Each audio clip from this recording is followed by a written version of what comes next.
Funny story about that. So I was the first one to do that, right? Yeah, you were, right? You started that trend. And I did it at we were at Mandalay Bay, and I did it to the, I forget the name of the club at the top of the Rio. Okay.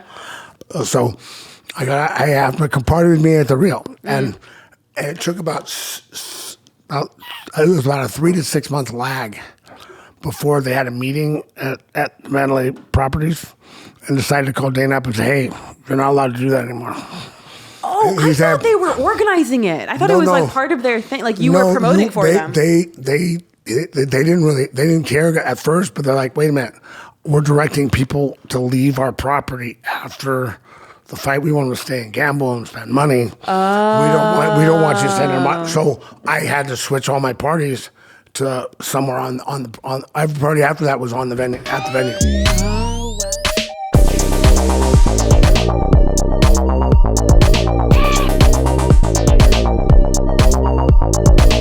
Okay, so first off, I bought you this. I went today to this place called Light My Fire in the Grove.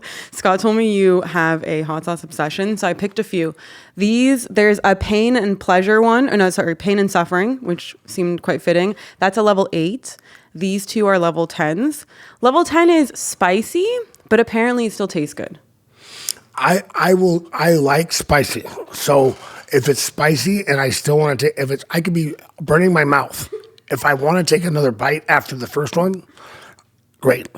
The worst is like I get people. I did that on that. It was on Cribs or no, it was on. I drank hot sauce out of my fridge because I had like 50. I had 50 of them. The way I decided which one I wanted is out. I want this one today. Oh, like a little bit, not just like chugs. No, just a little bit on my tongue. Yeah. I just go, oh yeah, I'm gonna use this one today for my eggs or whatever. And so I did that on a UFC thing, behind the scenes UFC thing that I did, right? Yeah. When they were going through my house. Like a UFC Cribs kind of a thing? Yeah. And so people started sending me hot sauce. Shut up. Is that how your collection started? No, but it's collection. I had a huge collection. That's why the people did that. But they started sending me stuff. Oh. But they would send me the most disgusting, hottest stuff. Like, I mean, like it was like this. I got to the point where I was just going like this. I put a thing on my finger to go, oh. Because some of those ones, you just put it in your mouth, it starts to burn, and it tastes like burnt charcoal. Like, who wants to put that on their food? Yeah.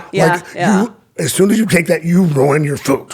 Your food, you can't taste anything but the hot. You ruin your tongue. It's like when you burn your tongue, and then you can't eat anything afterwards. That's the worst. And that stuff is so bad. Like, I went, after that time, the time I'm thinking about right now, it was a blue one, and I was, that's terrible. I forgot about it. I went and jumped in my pool. Went like this. Oh, no, the eyes. Oh, my God. I was on, whose show was I on? It was on. That's the worst in the eyes. Who was the show? It was a shot. The guys, I can't think of the names right now. On TV or a podcast? No, it used to be when it was on a Sirius radio. Okay. In New York. It was like. Not Howard Stern. No, that was not Howard Stern. It was one of the, it was, God, I can't think of their name. He's a big MMA fan. One of them, Norton and, I feel like this might be before my time. Oh, yeah, probably. But I mean, it was early in my career, yeah. But like they had me try this hot sauce, and they're like, "Man, we thought that would get you, right?" Because I'm not that bad, so it's okay. Now that didn't taste good. It's the same kind of burnt charcoal thing. And most people just can't even do anything. I'm like crazy, and I'm like, nope, they didn't get me with that one. Sorry. And then I went to go eat later. Oh, no. I washed my hands and went like this. Oh, no. I called him back. I'm like, you guys got me. I'm like, my fucking eyes are killing me. All right, guys, before we continue with this episode, I'm going to give us a little message from our sponsor, the people who keep the lights on. Choo-choo, sort of. BetOnline. BetOnline is your number one source for all your sports betting needs this season and every season. Next season, last season, if you can get a time machine, you should also use BetOnline. Basically, all of the seasons, you should use BetOnline. BetOnline.ag. You can check out all of their different sports betting things, like betting on golf or betting on more golf, or perhaps you want to bet on some more golf. Listen, no matter how much golf you want to bet online for, BetOnline is there for you.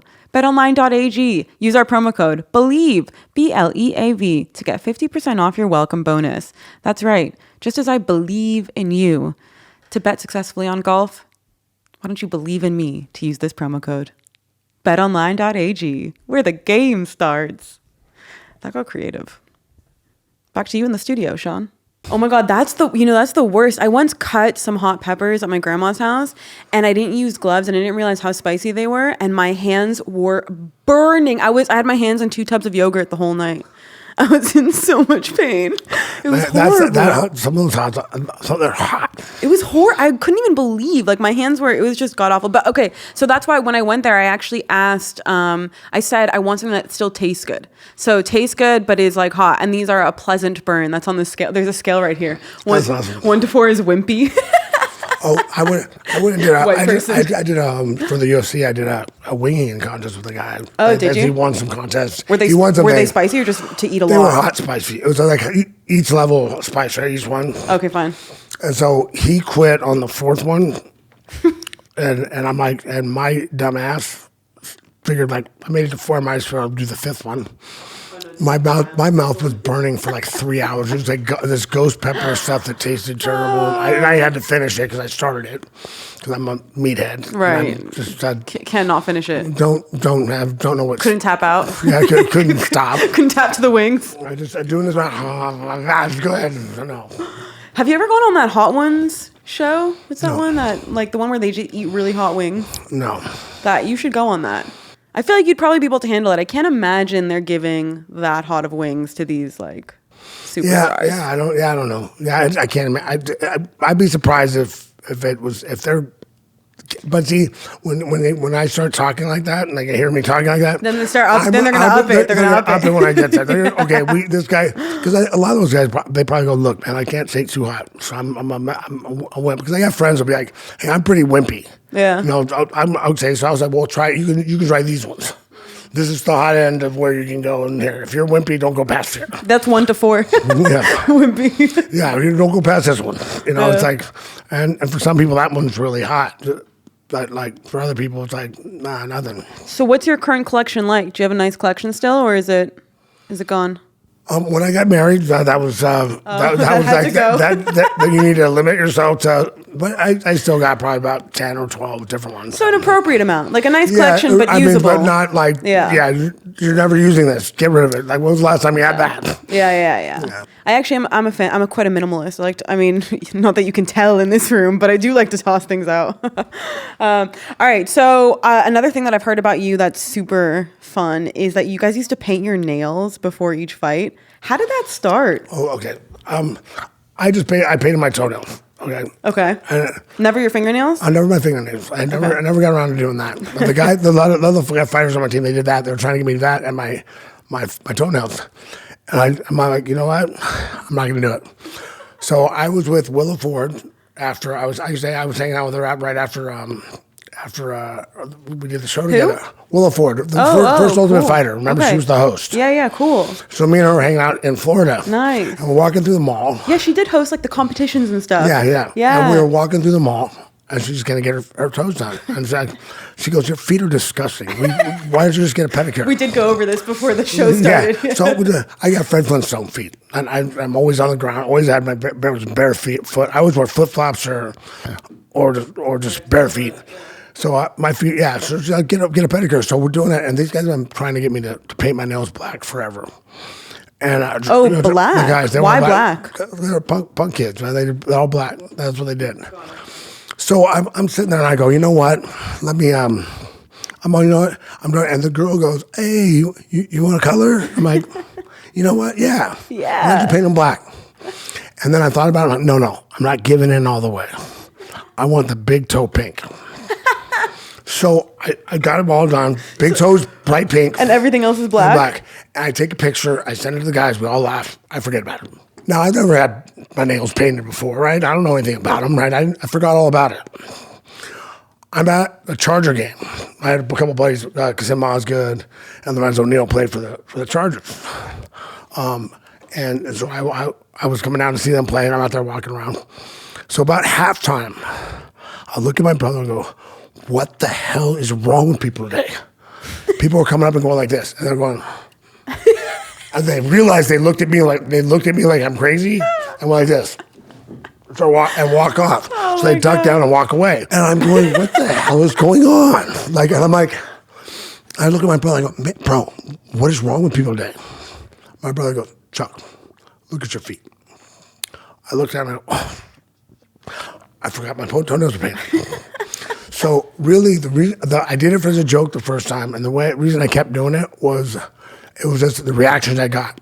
Plus, I was single at the time, and So you were like, fuck it. I was single at the time, and it was reason for girls to come up and talk to me at a pool. That's At hilarious. a pool party, they come out like, oh, hey, I get, oh, you paint your toenails. What a tactic. I mean, it just kind of fell that way, but it was like, cool, that's cool, awesome. Were they not approaching you because you were Chuck Liddell? That might have been part, but it gives them an excuse to come up and talk to you. It's like an icebreaker. You know, oh my God, an it's like icebreaker for the Iceman. Yeah, but that's the thing. It's like, I mean, girls need a reason to talk to you too sometimes. And they don't. It's not if they want to talk. It's like I need a reason to go say hi. It's true. It's harder for us to approach. I think if there's an excuse, then it's so much easier. Yeah. So yeah. Girls have the same problem guys do. They reason to approach. Hilarious. It's a unaggressive, like, hey, oh, you paint your toenails. Hey, well, that's cool. It's something different, and they can ask you about it, and then you can talk, and then see if you guys like each other. That's cool. I like that. So when did you start doing blue and white? Was that before your first fight? I just all of a sudden I said, you know what? If I'm going to do it, I might as well do my colors for the fight. Yeah, nice. And blue and white. The funny thing about that is that I tell people when they did stand-ups at the gas station to me, people, man, I got one of those stand-ups from the gas station, but someone painted your toenails. No, those are my toenails. And then when I did the commercial for those giant billboards, like the stand-up ones. Yeah. And then when I did when I did the AutoZone commercial, it has me slamming on the brakes with my bare foot when I'm coming down the hill. You ever see it when I'm flying off and it stops in midair? I don't think I noticed the painted toenails though. So they did a challenge where they matched for charity. They went to St. Jude's. For charity, they did like for anybody that they matched whatever amount it was for everybody that posted a picture with their toenails painted. Did you like doing commercials? I've gotten to do some really cool commercials. That's hard. I don't know if I did a Miller Lite one. Okay. What was your favorite one? Oh, the AutoZone commercial. The AutoZone one? Awesome. Yeah. But like that, the guy that directed that, like 810 to Yuma. Oh, sick. Wait, what? The guy who directed That's that. fucking sick. Yeah, and then the other guy, I think that was the one he did, but he had one that won an award, like a movie, like. And then the other guy, I'm drawing a blank on his name right now. There's no I can remember. But he's also famous big. director. He's big. Yeah, he's great, dude. Sorry. Sorry. I get hit in the head for a living. I'm sorry. Is that your name right now? I can see it. I'll remember it at some point during this thing and spurt it out like a weirdo. That is the best excuse for not remembering things. Sorry, I got hit in the head for a living. Well, I didn't realize that such big directors were doing commercials. That's really fucking sick. That's so much fun. Really cool. Could you feel the difference working with those directors than maybe with some less experienced ones? Of course. Yeah. Look, I've worked with some great directors, and the good thing, like, they make it easy to do your job. It made it real easy to do my job. And I can see him right now, and I can't think of his name, and he's gonna kill me. All right, we'll insert it. I'll drop it in. I'll get it for you. You can drop it in. This is the name idiot couldn't remember. yeah, I'll drop it in. That's cool. So I know you've been getting more into acting. Have you been taking classes? Are you still doing that? I haven't. I'm still doing it. I still go work with people. I've worked with a couple guys on different things, and I actually was supposed to do. I'm back to auditioning for some parts and trying to get some new stuff. I mean, you get a lot of stuff. I had right before COVID. I finally got like a role I really liked. That was a main role, and it just didn't make it. You know, because they kept postponing it, moving it, and they just like, you know what, they cut it. So it's fun. I still have fun doing it. I like acting. What's been your favorite project to work on? You've done some sick shit. I don't know. I liked working with Mickey. I worked with Mickey Rourke, and it was fun to do a thing with him. What did you guys do? Wait, what did you guys do together? I don't know. We did. God, I can't think of the name of that movie. It was kind of a weird movie. It didn't kind of really do well, I don't think. But it had some good actors in it. But it just, I don't know. It just didn't come off right. I don't know. But it was. It was a lot of fun to work with him, watch him work. Because I'm sitting there and like we've been there and he was late. War Pigs? No, that was War Pigs. I was on set the same time as him. Oh, but it's still like a project you guys worked on together. But the other one, we were like I punch him in it. Like he actually, we were talking. I'd met him before, and we were friends. He's like, "Well, hey, do you want to do this part?" And I was, "Sure." So I was like, "If I'm gonna get knocked out, I want to at least be someone I respect." So I got to knock him out. So it was funny. But I went and like that one scene that I don't think they said the scene even made it in the movie, but we were in a car talking, and like I was sitting there. They had me do my coverage first because he was late getting there, so he wasn't there. Nice, classic. So someone else was reading it to me, doing his lines, and then it's funny. So I had all my lines. I was going back and forth, no problem. And then he came in and they were taping it. They taped some lines up to make sure in case he needed it or whatever. And like, I'm like, does this make you work? Is it really? And like the first read through, he's like, it's like, what is this it? Like I thought this guy's amazing. And then the second take, he just dropped into character, and I went, whoa. Oh wow! I went, my line. Sorry. Can we try that again? Sorry, I forgot. Was it like he was doing a warm up take? Like, so it was like warm up. He's like, blah, blah, kind of talking through it. I'm like, is that how he's gonna do this? Wow. He dropped into character. I was like, oh shit. Oh hi. Fuck. That was it. I was like admiring his work. I'm like, oh yeah, I have lines. I'm sorry. let me read my lines. That's like when you're taking pictures in a fight when someone hits you and you're like, ooh, that was nice. You got to get back into character. That's actually really cool because you hear about different actors' processes and how they work, and that's a really interesting, like to do one take very dry and then to just boom, snap it on. I had a lot of fun. Paul Walker was fun to work with. That is sick. It was awesome. That is really cool. I've actually never seen the movie. I never went back and watched it. That's fucking hilarious. So we're in prison, and I'm punking him throughout the show before I actually got to do a prosthetic on my neck. They cut my neck. They slit my neck. Oh, nice. He slices my neck with a license plate. And so the weird thing is like, oh. So I'm sitting there and I'm like, I'm very ADD. I can't sit still. Right? I'm not very good. Is this why you like caffeine? But I'm not very good at sitting in confined spaces. Right. So they have to put this thing on me, and I have to keep my neck like this because if I open it, it splits. Right. So I have to sit there like this, and they're doing it, and they're like, "Hey, I don't know. I'm not." and my defense mechanism when I'm stuck in one seat is to fall asleep. Like that way, because I know if I have to be there for a certain amount of time, if I fall asleep, when I wake up, I can get up. I can sleep anywhere. Is that how you are on planes? Yeah, I'm on planes. I can sleep anywhere. Like lucky. I'll watch a movie or something. But if I start getting like antsy about but I just go.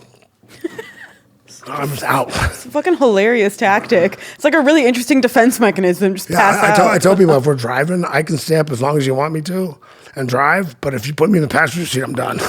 If I'm tired at all, and if you stop entertaining me while we're driving, you stop entertaining me, I'm out. Do you like to play games in the car, like license plates games and shit like that? Oh, I like doing that stuff. Yeah, I do that with the kids. We have fun with that. Because you can't just have conversations for fight. Like you got to make it fun. Yeah, you gotta play around, goof off. We can have different stuff, or like I can watch a movie. We talk. I can talk about stuff, or and the hard thing is like because if I'm driving and you're quiet and leave me alone, I just go in my own mind and imagine stuff. I just work through my life. But you can stay focused driving. I can stay focused driving. But if you're a passenger, because I'm busy. If you're a passenger, I'm busy. If I'm a passenger, I can't. Yeah, you're out. I don't have a job. You don't have anything for me to do. I'm sitting there going, can I get out of here or tell me out of space? Sometimes I like when my passengers fall asleep though, because then I feel like I can just focus on the road and not have to like chit-chat. Well, that too. Like sometimes if you're not entertaining, you're not entertaining me, I'd rather imagine my own stuff. Yeah. Same. Or, do you mind if I call someone because you're boring me? If you're not fun, I'd rather just be in my own head. let me call somebody else. You're not very fun. Go to bed. Wait, so go back to Paul Walker because he's such a iconic character. That movie was cool. I mean, what was working with him like? You know? Oh, it was good. He was cool, man. He was just really good, real helpful, really good. I was joking around about we were talking about all the stuff like Hollywood stuff and like how people get caught at the Ivy with some girl or whatever. And like, no one gets caught at the Ivy. They got paparazzi out both doors. No one gets caught there. Anyone that gets caught at the Ivy wants to get caught. Yeah. You know, he's all, if you want to go sneak off with a girl, you go out and eat somewhere in the valley. you ain't going to. Fuck yeah. This ain't how you do this. You know, he was cool. Like, and like one of the guys we were doing a scene. They wanted me to get it real fast. I found like it was his buddy. He had The director? No, what the guy? It's not guys. It was his buddy. He just and he's written anytime he was there. He got to work. You know, his buddy got to work. He made sure he was on there. But he was cool. I mean, we did one scene. Have you ever the clips they have, right? Yeah, the lav mics. The lav mics, right? Yeah.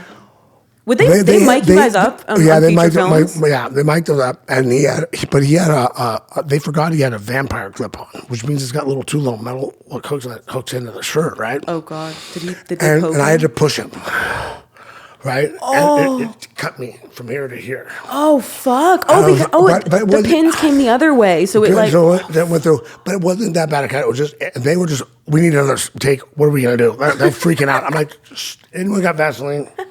Come on. Hilarious. I put it on and stop the blood. Just stop the bleeding for a little bit. Let's go.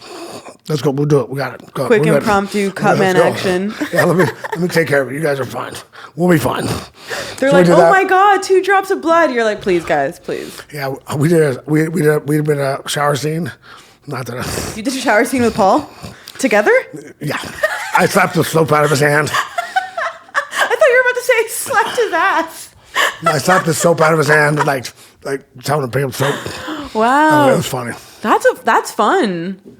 It was funny. He's a good dude. I liked him. Yeah, it's so memorable just because he's such an iconic person, and obviously nobody can create new memories with the guy. So it's like pretty interesting if you have any existing ones. But but I'm talking about the other stuff. He was such a down to earth guy. He actually used to train jiu-jitsu. Did he? Where? Yeah, Paragon. Oh, okay. He's a friend of mine. I knew him from Santa Barbara. He actually used to run a gym. Is that gi or no gi? He does gi. Yeah. Mostly gi. My buddy used to run a gym with him as a boxer, and he actually died a long time ago. Long story, but we got out of that. Anyway, rest in peace. Is that not Howard? No. No, Mike. Yeah, Mike Lemke used to fight with me. He's a kickboxer and he was going to boxing. It's so sad. Scott told me he's had a lot of friends that have passed away already, like very young. Yeah, he was in his 20s. Wow. He was 20s. That's crazy young. Yeah, and he just got a physical to go box and signed a contract and then what happened? His heart stopped. He was sparring with a. Oh no! Fucking way. He was sparring with a client. Someone was just making money doing privates with. Wow. And he just said to the guy, he went, I'm not feeling good, and just fell over. Holy shit! That is so sudden. That was terrible. That's crazy. That was crazy. So Paul trained with him specifically? No, with Frangia, the guy that used to run jiu-jitsu out of his. They shared a spot. Got it. They shared a spot. He did the boxing. He did the jiu-jitsu. Yeah. Wow, that's crazy. I'm so sorry about your friend, but I mean, it's how long? Yeah, long time ago. So okay, did you do any fight scenes with Paul? Well, just basically when he flipped me with that damn. Everything else was me trying to punk him, and then when we finally were going to fight, he just slipped me with that. The license plate? License plate. Okay, because I'm wondering, because I know you've done other fight scenes. I'm wondering, what does it feel like having to do fake fight acting? Well, okay. Do you ever get confused and kick someone on purpose a little bit? No. Or just on accident? Here's the thing. The first time I did it, the first time it was Cradle to the Grave. Okay. Well, actually, because I did movie How High before that, and actually How High was supposed to be me and Tito. Oh. But that was way before anybody was famous. UFC wasn't real big at the time. Before the beef too. So, but yeah, well, pretty much. We hadn't started yet. But that he fought. I can't think of the guy's name right now. But he had a fight on Friday. It was when they were still fighting on Friday instead of Saturday. And we were supposed to shoot it on Saturday right after the fight. The filming moved it up to Thursday, so they had to replace him. Oh, because he couldn't do it, obviously, his fight. Got it. His fights, you couldn't do it, and they didn't really care. So they just get somebody else. They said, get somebody else. So they got Alfie Alcaraz, who's a friend of mine. Okay. And you guys had to do he was a 118 pounder. 18? 118 pounder in college, wrestler. Hilarious. He actually was a 125 pound world champion kickboxer. He fought Jens Pulver to a draw at 155. Oh wow! Wait, at 155? At 150, because that was the lowest weight class back then. How much did he weigh going into the 155? Like still 135 maybe. Wow. Around. How tall is he? He's a midget. Like short. Nah, he's short. He's like 5'5", 5'6"? No, he's like 5'1". Oh, okay, fine. He's short. Oh wait, I guess at 118 at 5'5" would be crazy. That'd be so small. No, but it's normal. I don't know 5'5". I don't know. I don't know how tall. Actually, I don't know. He's short. We used to always give him a hard time. He's one of my good friends. I'm sure he could fuck me up in 5 seconds though. Still.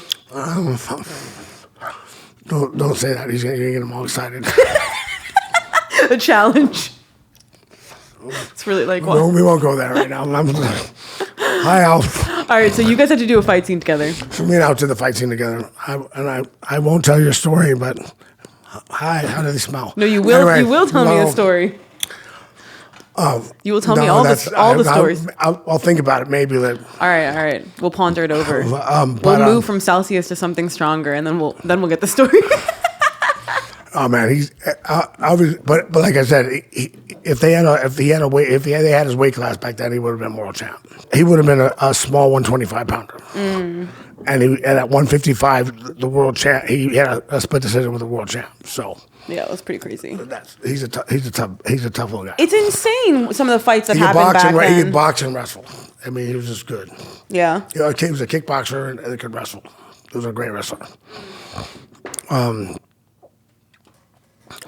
But then fight scene.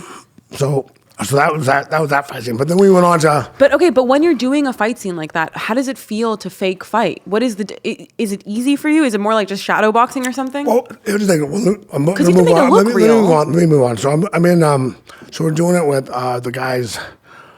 They had a bunch of stunt guys because there was a big, huge scene in Cradle to the Grave. Okay. Where basically it's like there's a whole big fight. Me and Tito are fighting in the ring, and a big fight breaks out, and everyone's fighting Jet Li in the ring, but a bunch of guys fighting Jet Li. So, and there's a bunch of moving parts, and a fence falls down, and they had a bunch of guys from craft services, not craft services. I'm thinking about the guys, the technical guy to build the stuff for stages, whatever those guys are. Okay. They have them build a cage for us. Do you want to guess what it was made of? Oh God, was it not secure? No, it was chain link fence. Oh Jesus. Sprayed black. There was no covering.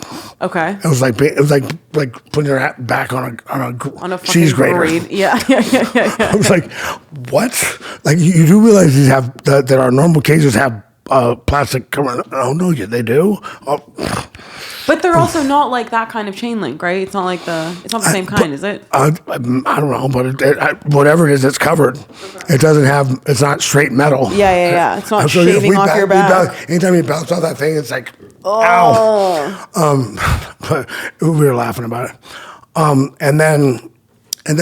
the one thing I did was I asked those guys, because they started explaining to there were a lot of stunt guys there, and the stunt guys were very helpful. Stunt people are fucking cool. I get along with them. Yeah.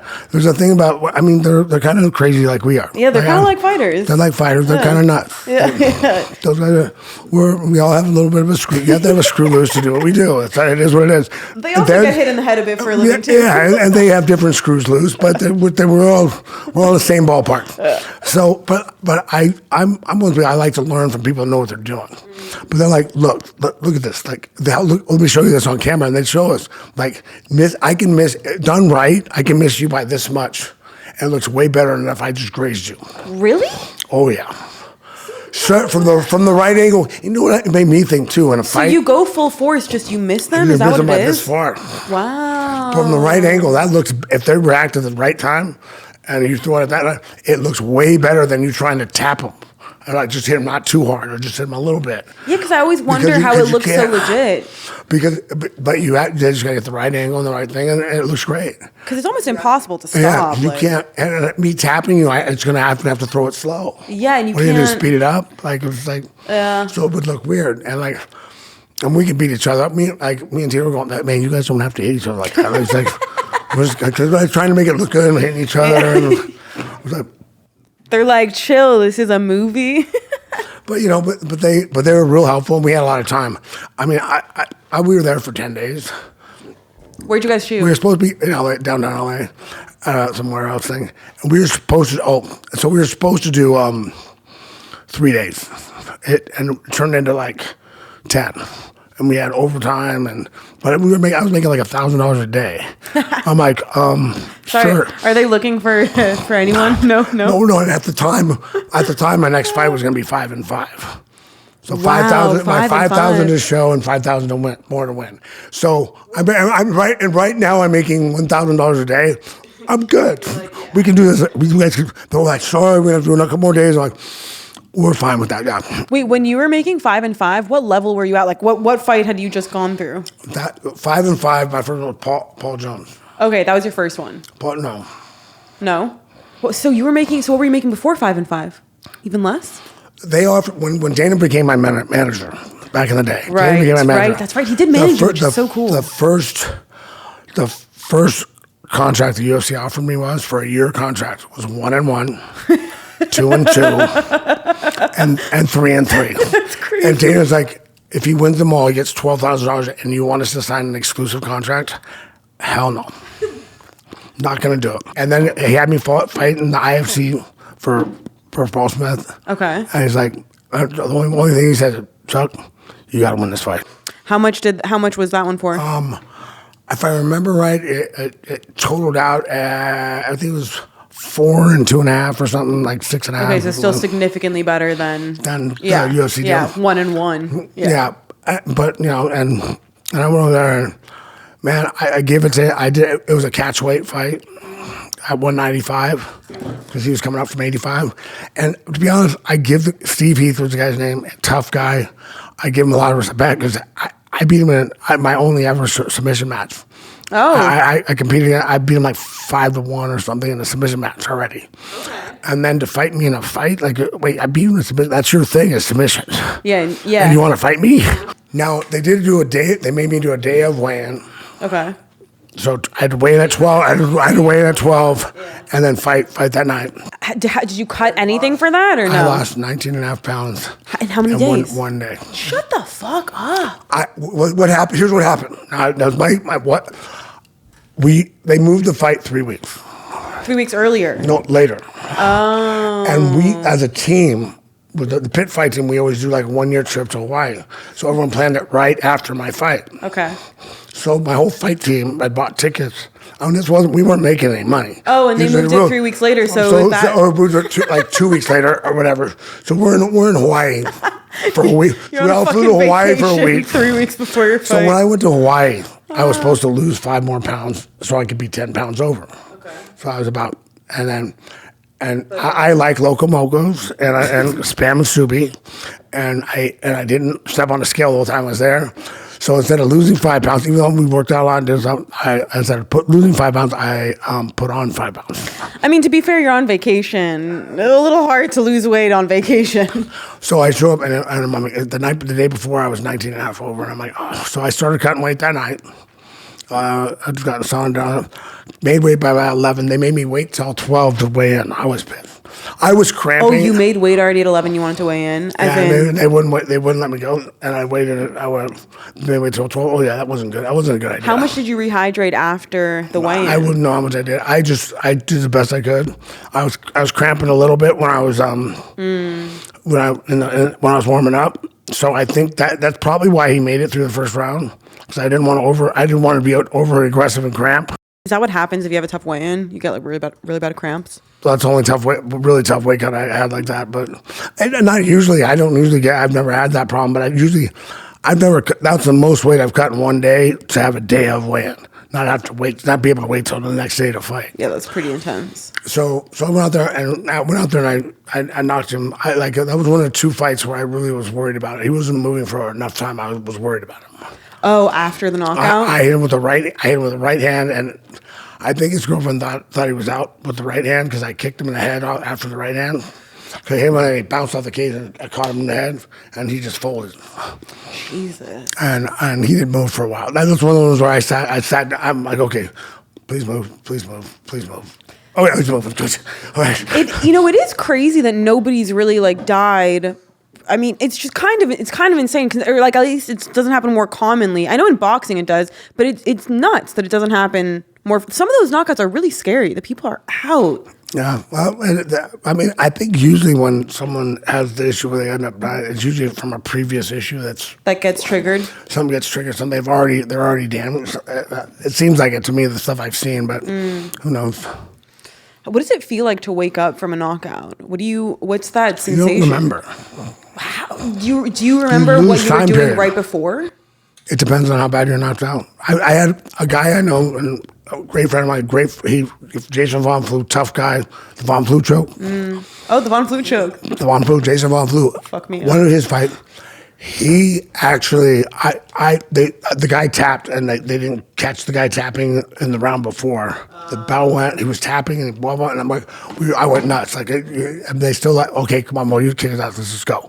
So he went out to go out for the third round, and the guy hit him with the overhand, out cold. Oof. Got up, they were standing in the middle, and he's bouncing, and they're standing in the middle, and they raised the other guy's hand, and he went nuts. He thought the fight hadn't started yet. Oh, fuck. So he forgot the entire fight. The entire fight and went all the way back. That's pretty insane. I actually, when I talk about that, I had a long time ago, I was in a street fight. My brother, there was a fight at this place called Tortilla Flats in San Luis Obispo. Okay. And my brother was trying to help out the guys that worked there. And this is before I was fighting on TV, but he was trying to help the guy that worked there. And it started breaking up. And some guy hit him in the back of the head. And if you know my brother. Hit your brother in the back of the head? And my brother's 6'3", like 300 pounds. He's a tough guy. Does he also have a big head? But yes, but he's my baby. He's my baby brother. You better off hitting me in the face than hitting him. How much younger? 5 years younger. Okay. And he had open heart surgery when he was a kid, so we thought we were going to lose him. So anyway, I'm super protective of him. So I grab this guy, throw him down the stairs. I can run at him and he pulls his gun on me from his thing, and I just kick it out. I just push it to the side and kick him in the head, knock him cold. I go down to pick up the gun. Cops pull up. I'm like, not mine. Fuck. Not mine. It's his. Not mine. Did you have it in your hand when they came? I dropped it. I had it. I was going to take it. It was a Glock. I was going to take it. I was like, I got a free gun. You're like, hell, this guy pulled a gun on me. If the guy pulled a gun, I'm taking her home. What did the cops say in that situation? They asked me if I wanted to press charges. Okay. Oh, so they got the full story. They talked around to people and they said that. And everybody said different. There was like 7 different stories, but everyone said had him pulling it out. Right. Every rendition was that. Yeah. You were okay. And where I get this come from is, I talked to internal affairs for him. They came to talk to me and they were interviewing, and I'm like, look, man, he messed up. It's cool. I'm good. I don't want to get him in trouble. I don't want to lose his job. He's a cop. He's an off-duty cop. Oh, he was an off-duty cop? Not from there, but from somewhere else. But he was an off-duty cop from California. And I was like, dude, I don't want to get him in trouble. Like, I just, and they're like, well, to be honest, he's going to lose his job. I mean, it's not that. It's not really up to you, is it? It's not. He says it's not that. It's just that he lied. What do you mean? What did he lie about? They said, well, he said he never pulled it out. It must have fell out. And I petitioned for him. I said, guys, I knocked him out. But I was about to say, is it not possible that because I said, look, guys, I knocked him out. I guarantee you don't remember pulling it out. Yeah, I was going to say. Because they said every other witness there said, some said he branded it, some said he pointed at you, some said he just pulled it out. But they all said he grabbed it. He said it just fell out. It must have fell out. So they're like, he's lying to us. So I'm like, look, man, for what it's worth, he was out cold. Were you a fighter at this point? A kickboxer. Okay, so I've been a fighter. I mean, you've been a fighter forever, but were you like competing and stuff? Kickboxing, yes. Yeah, that's you would have gotten a free police weapon. Is that what? You're like, damn. I heard you're into guns. You like shooting. I like shooting, yeah. How often do you go? Look, here's the thing. Like, my mom was on a rifle team in college. A rifle team? Yeah. That's so badass. And my grandpa was a shooter. Like, he was a sheriff. And, like, you know, I actually found his old NRA certificate. And it's my name. Nice. Charles Liddell. Nice. It's from, like, when he was a kid. His kid's NRA certificate for marksmanship.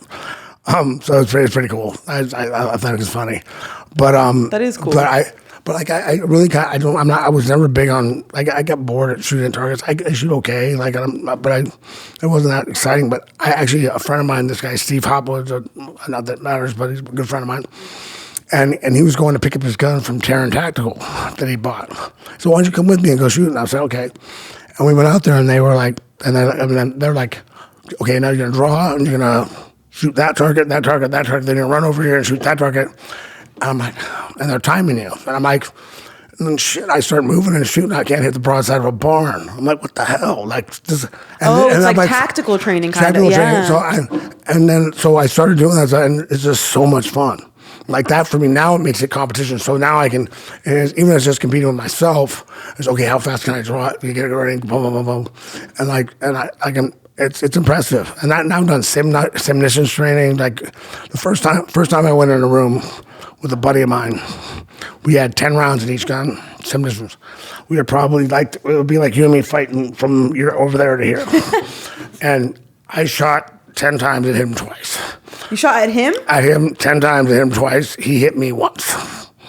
Wait. It was simulations. They're like it's a real gun, but it's like kind of like paint. Like a paint, BB paint. almost? It's like less than a BB. It doesn't hurt as much. Like it's more like it's like a paint. Kind of, I don't know what they use for it, but it hits you. It stings. Okay. But it's not. I mean, it stings if it hits your skin. Does it hit more or less than like so less than a paintball? Yeah, I mean, if you've got a hard, heavy jacket on, it hits your jacket, you're gonna barely feel it. You'll feel it, but you're not gonna. It's not gonna hurt. That's such a fun activity to do. Yeah, but it also shows people how hard it is to actually hit someone. To fire and be in a firefight. And this is with just worried about winning and losing a game. You're not worried about getting shot. You're not worried about shooting somebody, because both those things mess with people's heads. Right, of course. You're worried about killing someone, getting killed, getting hurt. You're worried about your family, whatever. It's not easy. And for these people that Monday morning want to quarterback all these cops and stuff like guys in bad situations, hey man, that's not easy. Don't try it sometime. Go out there and see how many times you mess up in situations. I think it's really cool that the tactical aspect of the training sounds so much fun, because it does kind of gamify the whole thing, and it makes it exciting. It makes it, and then it makes it practical. Yeah. Like if you need now, now if I need to use it now, like the difference between when I first started doing it and now I'm not worried about hitting you. I'm not worried about missing. Like I'm definitely not gonna fuck with you. But it's guns and guns. Yeah, I don't have that fun. I'm trained with a lot of the best guys in the world, and they're bad, man. They're fun. Those guys are fun. They make me look silly. I always see you decked out in like army gear with these soldiers and shit. They look like crazy assassin vibes. Oh, those guys are awesome. Yeah, those guys. I almost want to go. Okay, fuck you. I don't even want to shoot now. I'm not following that. But I watched one guy we're doing a team shooting thing, and there's I think there's a 4-inch plate like 100 yards away. I'm 52. Can you even see that? I'm like, can I get binoculars? Look, I'll see it. It's right there. And then this guy goes like this. Big. Nails it. And so now I got to hit it, right? So I missed like 8 times. And then he goes, and I'm sitting there, and he goes, hold on, just hold your hand there. He moves it a little bit. Okay, pull the trigger. Thanks.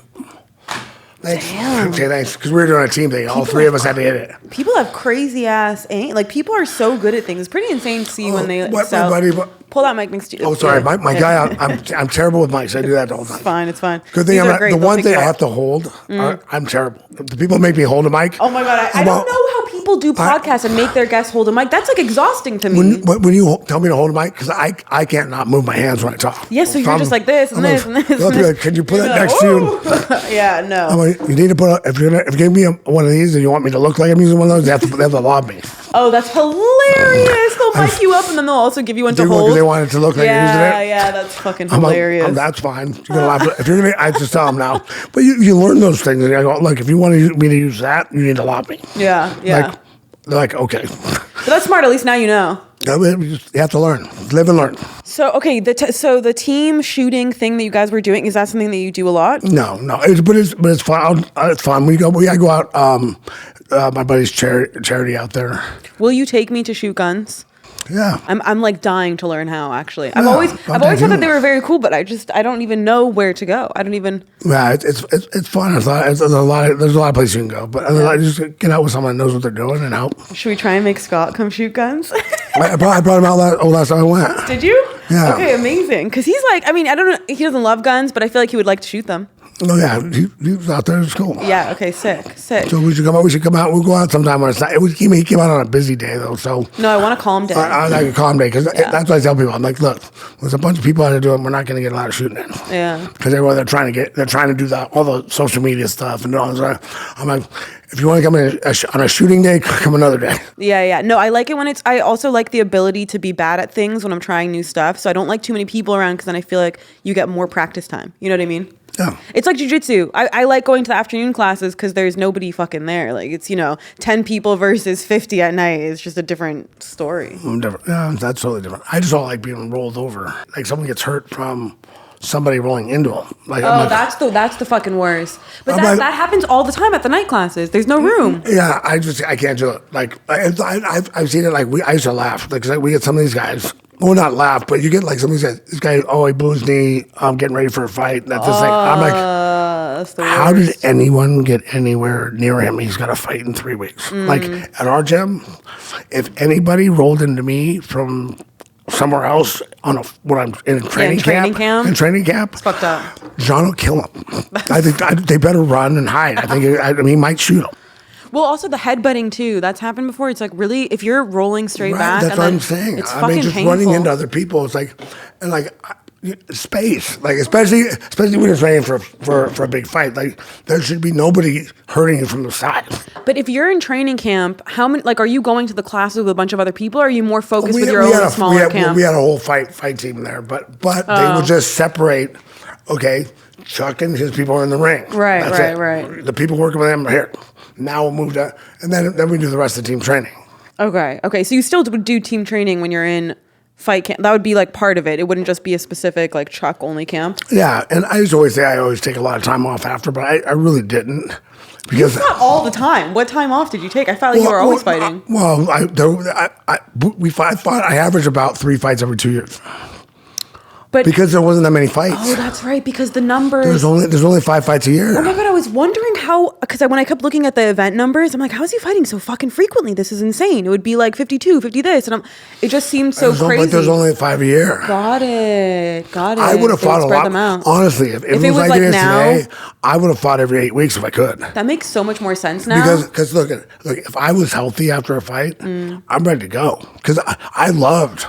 When I fought Randleman and then Guy Metzger 3 weeks later, how perfect was that? Yeah, because you got them all while you were peak. I knocked him out, and I was already there. John gave me a week off.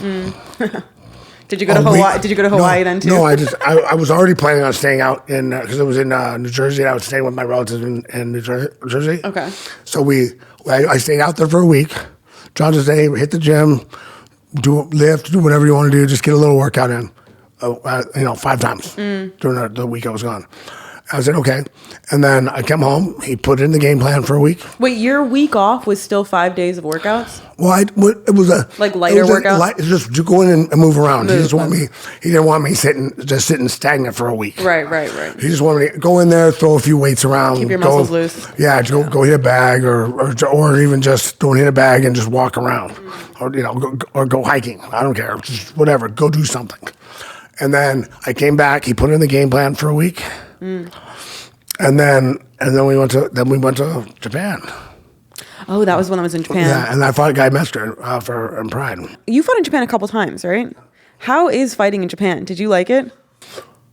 I liked it. I was from a Japanese karate style from my past. So I was always intrigued by the culture. Yeah, and it was really weird though. Like it was odd, like not weird, like it's weird. The fans are they're quiet, right? But they're educated, right? So here's the thing. Interesting. So they understand jiu-jitsu way better, especially back then, than anyone here, the fans here.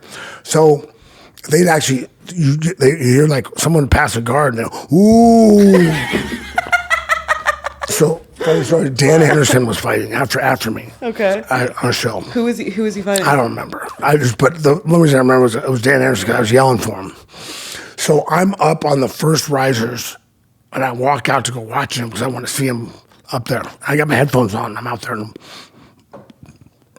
blare my music and yell, "Scrag up!" Whatever. My brother starts tapping me. What? So, I take him out. It's silent. He could hear me. I'm the first riser. I'm sure Dan. I never asked, but I'm sure Dan heard everything I was saying. Did you think that it was really loud in the stadium? I was used to stadiums. I was used to like it being really loud during a fight. So I was used to being able to go out and yell because they'd be loud when you walked out. Right. But as soon as you got fighting there, it was like respect. They just watch. Yeah, they're very respectful fans. That's what I've heard. But they do. You get that like ooh, but and they'll do that for like passing guard or going for a submission or But it's really. Would they do that for striking stuff as well? Obviously. Oh, yeah. But they just really understood the nuance. If it's like, I mean, it's really interesting. But I'll tell you like that now. Pride, the drug testing. yeah. How's that? So this is how funny it was. Drug testing. Hold on. No, they did drug testing. Did they actually test those? So hold on. I don't know.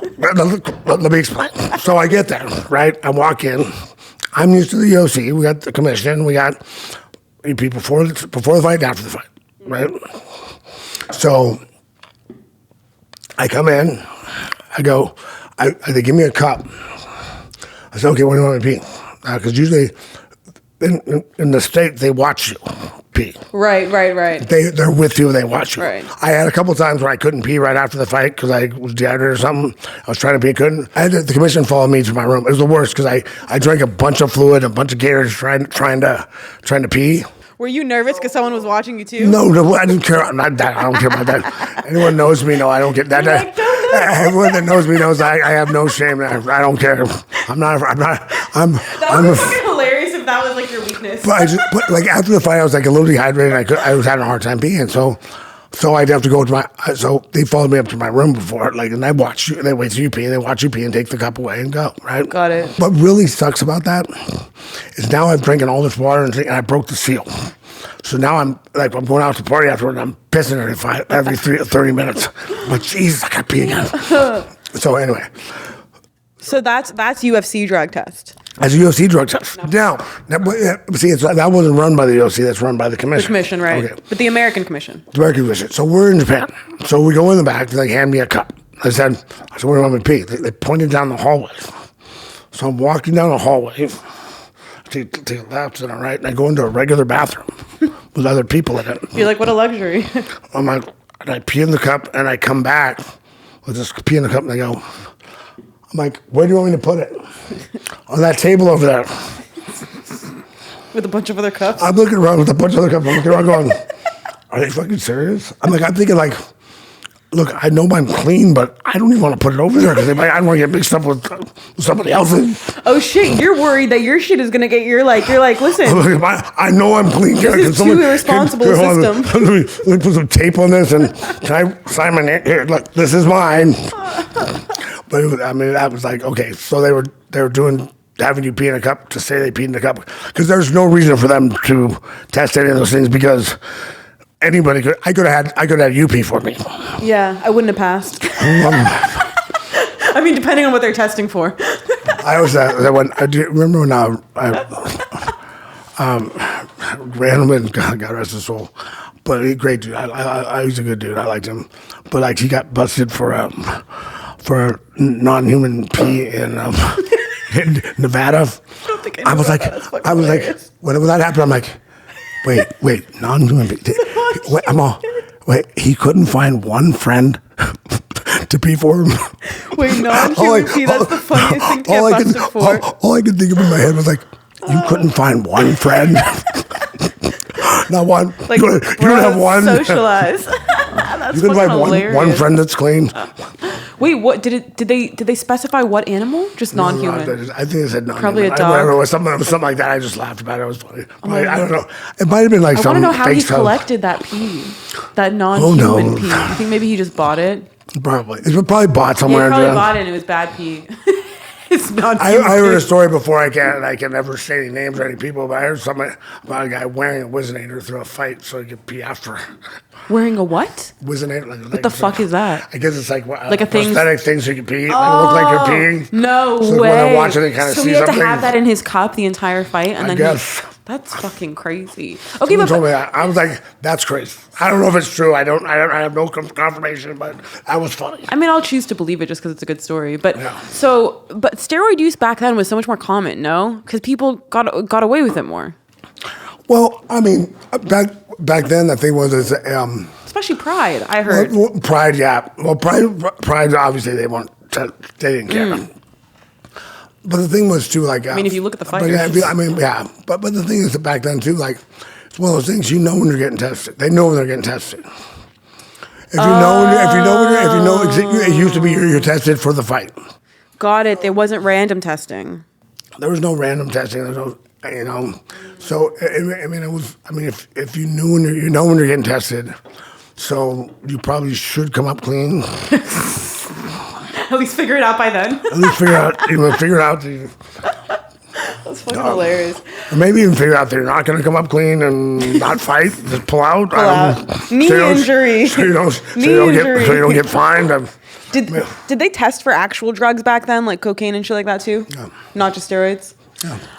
Okay, so you mentioned that after fight party. You used to always do that at your post fight interviews. You'd always be like, "Hey, if you guys want to come party with me." Funny story about that. So I was the first one to do that, right? Yeah, you were right. You started that trend. And I did it at we were at Mandalay Bay, and I did it to the I forget the name of the club at the top of the Rio. Okay.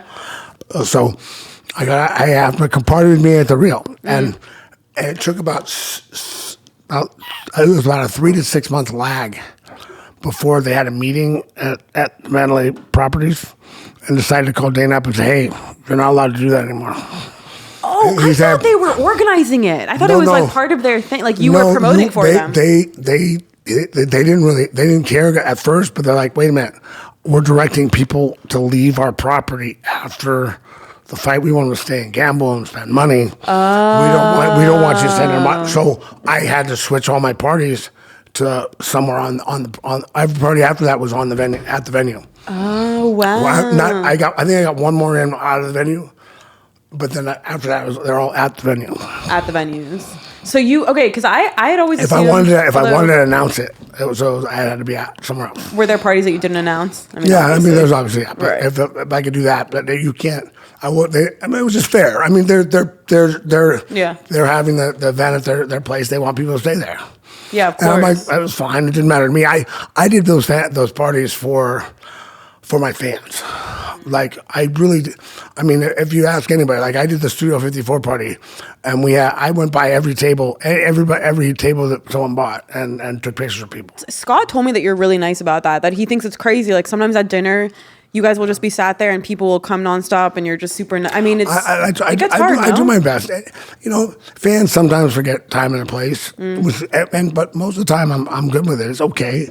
I mean, and if I'm not, I'll tell you to wait, or like a lot of times if I'm with a group of people, if I'm eating by myself, come on up, sit down, have a drink with me. I don't care. I'll talk to you about fighting if you want to talk fighting. But like if I'm with a group of people, like I've had people. Well, no, I used to get up. But if the problem is if I get up and take a picture with you, there might be a bunch of other people at the restaurant that might come up. Oh, he's taking pictures now. They'll come over. Yeah. Which is fine. If I do get up and take pictures, do that. I'm in a place where I can do that. If not, usually what I'll do now, I learned to do like, hey, I got a bunch of people here, so if you give me a minute, where are you sitting? Over there, okay. I'll come by and see you when I get up to go to the bathroom or something. I'll come by and stop by and say nice. Hi. So, but that also it doesn't interrupt everybody I'm with. Right. Because I don't That's like good. because my friends used to get frustrated. Like we're trying to have conversations and I would just. Do we have to keep doing this? My friends get frustrated. So I mean, I look at it this way: I got paid a lot of money to do what I love for a living. My fans are the reason why. And honestly, like I think Studio 54 paid me $25,000 for the after party. I mean, I made $3.5 million for that fight. Like I didn't need to $3.5 million because of what, pay-per-view points? Pay-per-view and my and the gate my pay. and stuff? Yeah. My pay. I mean, I don't know what we're supposed to talk about, or whatever, but whatever. I got paid well. Yeah. Like I was making a lot of money, and if it wasn't for trying being there I figured I celebrate with the fans, and then go after party at my buddy's house in Vegas. My buddy that used to train with, but I was kickboxing, party with. We used to go to his house for an after party or an after party. The after party? Well, after party with just the people that know me, grew up with me, and been around me forever. Yeah. The after party with your people, basically. So I heard that you also got into a fight with this guy after one of the Tito fights, that there was like some stupid guy that got in a fight with you and Scott. Do you remember this story? Which one? Apparently you ran across the room to fuck with this guy. He was in the other hotel room, and you were in the other hotel room, and you saw him with the doors open and like went all the way over. Yeah, you got to run this one through. I need this story. I need your perspective on it. I don't know if I remember that one. Do you not? I'm trying to think of which one that is. So many street fights. It's hard to remember them all. I've been in a lot. Do you feel like you've taken more damage in street fights than in? No. No? Not a chance. Really? So you feel not like? Not a chance. Okay. Not a chance. There's no one hurt me in a street fight. Oh, well, I guess they're all so much worse. The worst thing I ever got, and we became friends later, I had a guy kick me in the face once when I was choking some guy out. Oh, another guy came up while you were choking. And it was both of us were there trying to help our friends out. And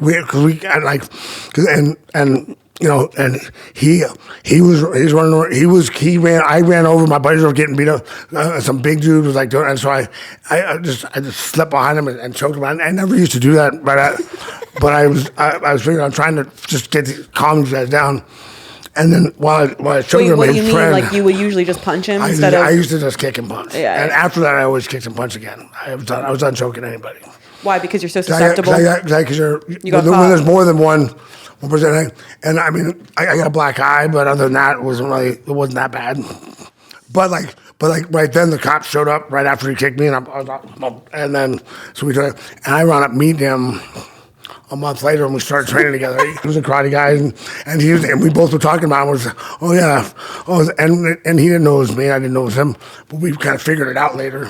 That's a funny figuring out later. Like, you guys become friends, and you're like, hey, are you that guy that kicked me in the head? And that was I hadn't fought. I don't know if I'd fought in the UFC yet, but we were just starting to I was starting to do some submission stuff and think about being in it. When did you start training jiu-jitsu? Was it around that time? 97. 97? Wow. I fought my first fight in UFC in 98. So you trained jiu-jitsu like almost right before, basically.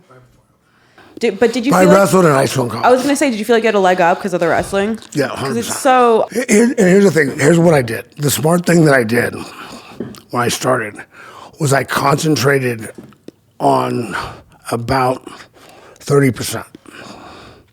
Okay. I concentrated on what I needed. I started on getting off my back. Oh, 30% of jiu-jitsu. Staying in good position, getting off my back and standing up. Learning enough about submissions to defend them. Because to defend submission, people always ask me how to defend a takedown. There's no magic thing that you have to understand what he's trying to do. Because a good wrestler is gonna move from one move to the next to the next. Chain wrestling, right? Chain wrestling. Yeah. Same thing with jiu-jitsu. They're gonna set you up. A good jiu-jitsu guy is gonna get. If you don't know what they're trying to get, you're gonna get caught. If you know what you're looking for, and stay in good position. I think what I would have said when I was at the top of my game, nobody's going to sweep me. Nobody was going to sweep me. No one's going to submit me from the bottom. Did you felt like you were that confident in terms of not being able to get like any? I remember when I was going to fight Babalu the second time. Everybody was like, "Oh yeah," they kept interviewing. I said, "If Babalu takes him down, he can submit him." This and blah, blah. And I remember Glover just getting so frustrated. Glover Texera getting so frustrated. Going, what are they? Because he had wrestled. I think he beat Babalu in a jiu-jitsu match. Maybe not. They wrestled grappling thing. And he's like, "What are they talking about? He can't beat you in a jiu-jitsu match."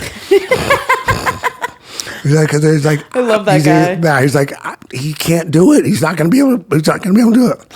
I almost got him one time in a triangle when we first started. We first started because we were training. We were training. That's impressive. And I went for it. And he's like, I caught. Well, he wasn't. He thought I had no idea. So he went. He's like, holy. Like he. I mean, yeah, he was like, oh, okay. He's like, oh, I didn't know you know that. So, okay. How'd you feel about his last fight? Well, his neck was hurt in the 4th round. That's why he tapped. It had nothing to do with choke. I was like, at first I'm like, man, why did you tap for a choke? He wouldn't tap for a choke. Yeah. His neck must be hurt. I thought that, and I called John. I FaceTimed John right there that night, and he's like, yeah, man, his neck was screwed the 4th round. Oh, that sucks. So when he got stuck in that, it just started. It felt like it was going to break. He said his neck was pretty screwed after that, but it was so that made a lot more sense. Do you know how it's doing now? I haven't talked to him yet, but I'm sure it'll be fine. I don't think it's usually those kind of things. They tweak it. I mean, I think it's a tweak. I mean, it sounded like it was tweaked. I mean, you know how bad it is when your neck's tweaked. You just can't. Yeah. And I get it. Like I always tell people, like, I'll let you choke me out. Like I'll go out before I tap. All right. If I can think enough to tap, I can think enough to get away. But I understand. But if you also have a big neck, though. I know, but if you're cranking the neck and the neck's feels like it's gonna snap, that makes sense. Okay, I get that. Yeah. Like, it's just like I said. There's no shame in fucking tapping in a heel hook or an arm bar if they got it. Oh, heel hooks. A heel hook or an arm bar if they got it, or a knee bar if they got it. Hey, tap and fight another day, because that shit that's never gonna heal. They pop your elbow bad, it's never gonna be right again. Yeah, the knee is the worst. Like the heel hooks, all that shit, because it fucks up the whole leg there. Yeah, I mean, and if you're really good at it, I mean, I know guys that are really good at knowing when and how far their arm stretches, and everybody's arm is different, right? I used to have a guy, Scott Carson, used to train with us, and he actually, I think he fought, what's his name? I'll think of his name. Anyway, but if you laid on your back flat and arched up, you couldn't tap. That flexible of an arm? Yeah, his arm went this way. I know people like that. So I think it's crazy. But I mean, I just would adjust and go sideways and go a little further. So I get him to tap. But I couldn't lay flat on my back and tap him by putting my hips up. Yeah. Just because his arm just goes that way. Some people have that. There's also a guy at our gym that I think we call him Rubber Neck or some shit. Herschel Walker. As I tell you, game similar. Oh, there we go. Okay, that's the football player? Yeah. But the guy at the gym, he's got like such a, like, just the neck is crazy. The neck is the thing that's like one of those, someone told me to do stretches where you're on your back and then you're just going around on your neck to try and get it more. Because I feel those. Like, I'm not a fan of the neck. I feel like it just fucks me up. And then my head feels all fucked for the whole week. Some of those neck cranks are terrible. Yeah. They don't feel good. Do you have a favorite submission, like whenever you train? That's one of my favorites. The neck crank? That neck crank, whatever it's called. One where you like walk through and just go walk around the front. That was one of the first submissions I learned. I love that one. Do you have a favorite strike, like standing, your right hand? Yeah, I like my short right, probably. Yeah. Or overhand, either one. It's just crazy how you were so at the start of the UFC. Like, I'm thinking back to you were at the epicenter. You were at the beginning. Like, the whole sport came to be because of you guys. Do you ever feel that? Do you feel how powerful your place was in the promotion, in the sport? I get that a lot. I believe I was the kind of fighter they needed at the time to be like I loved to fight, yeah. You know, and someone with that passion and that liked and I had heavy hands. I was dangerous, you know, and people like that. They liked it. So I was blessed to be in that position, and I just, you know, it was just made to be. It's cool. I mean, for me, I got lucky. You know, I made some decisions in my life that, you know, there was times when I thought about retiring. You know, I was just talking to John about retiring from kickboxing and getting a real job because was getting a lot of pressure from really? I was getting a lot of pressure from my grandma. She wanted to tell people I was, because I graduated in accounting. And I was kind of messing around, and we weren't making money. I talked to John. I was like, John, we're not making any money kickboxing really, and if we don't have a plan, I mean, I really got to get moving. And actually, Nick One Kick from Vegas, long run. Nick actually called me up right after that and said, hey man, you ever done a mixed fight? I said, no. Well, Alfie says you're a pretty good wrestler, so you wanna consider it? You wanna do it? I said, sure. So I went and I did that fight at the Orleans. He had a fight at the Orleans, a mixed fight with kickboxing and like pancreas rules. Striking. Where was at that? the Orleans in Vegas? In Vegas, because it was illegal here, right? I don't. They didn't know what to do with it. Yeah. But we did an open. The commission allowed like a couple of open hand fights. They're going to allow. At first, it was supposed to be open hand on the ground and standing like pancreas rules, like palms. You get palm strikes. That's hilarious. By the time I got there, I could slap with this part standing up, and if we went to the ground, it's just wrestling. Wait, you could slap They with changed this part, the rules. the this tip? part, but you couldn't hit with the hand. So you could only like slap him with the tip of your finger, just the tip? That's what just the tip. But they That's changed a it. hilarious rule. But they changed the rules at the last minute because they started getting nervous. So wait, was this was at the last minute? Here. Got it. They changed it from everything. So last minute, and by that time, I've already trained for a fight. I'm already there. I'm like, whatever. How the fuck did you train for this? I said, what? No, I didn't. I'm like, whatever. Oh, that's hilarious. So I ended up like he was a jiu-jitsu guy, I guess, but he had old school, like he's trying to do one of these kind of old school Gracie takedowns. He started doing old school like that, but like shots. I'm like, I don't even know what that is. Like you have the chance, you have zero chance of getting that shot at me. So was it just kind of like a glorified wrestling jiu-jitsu match, and with kickboxing, and you could kick. You could still kick though. Wait. So you could kick, but you couldn't punch, right? Right. You could just slap with the tip of the fingers. So what ended up happening? Kick Whatever and happened, I went like this, and he went that way, and I went. He went dead. Like he went straight down. Oh. Out cold. And this guy. So you got him a little bit of this, and then you kicked him.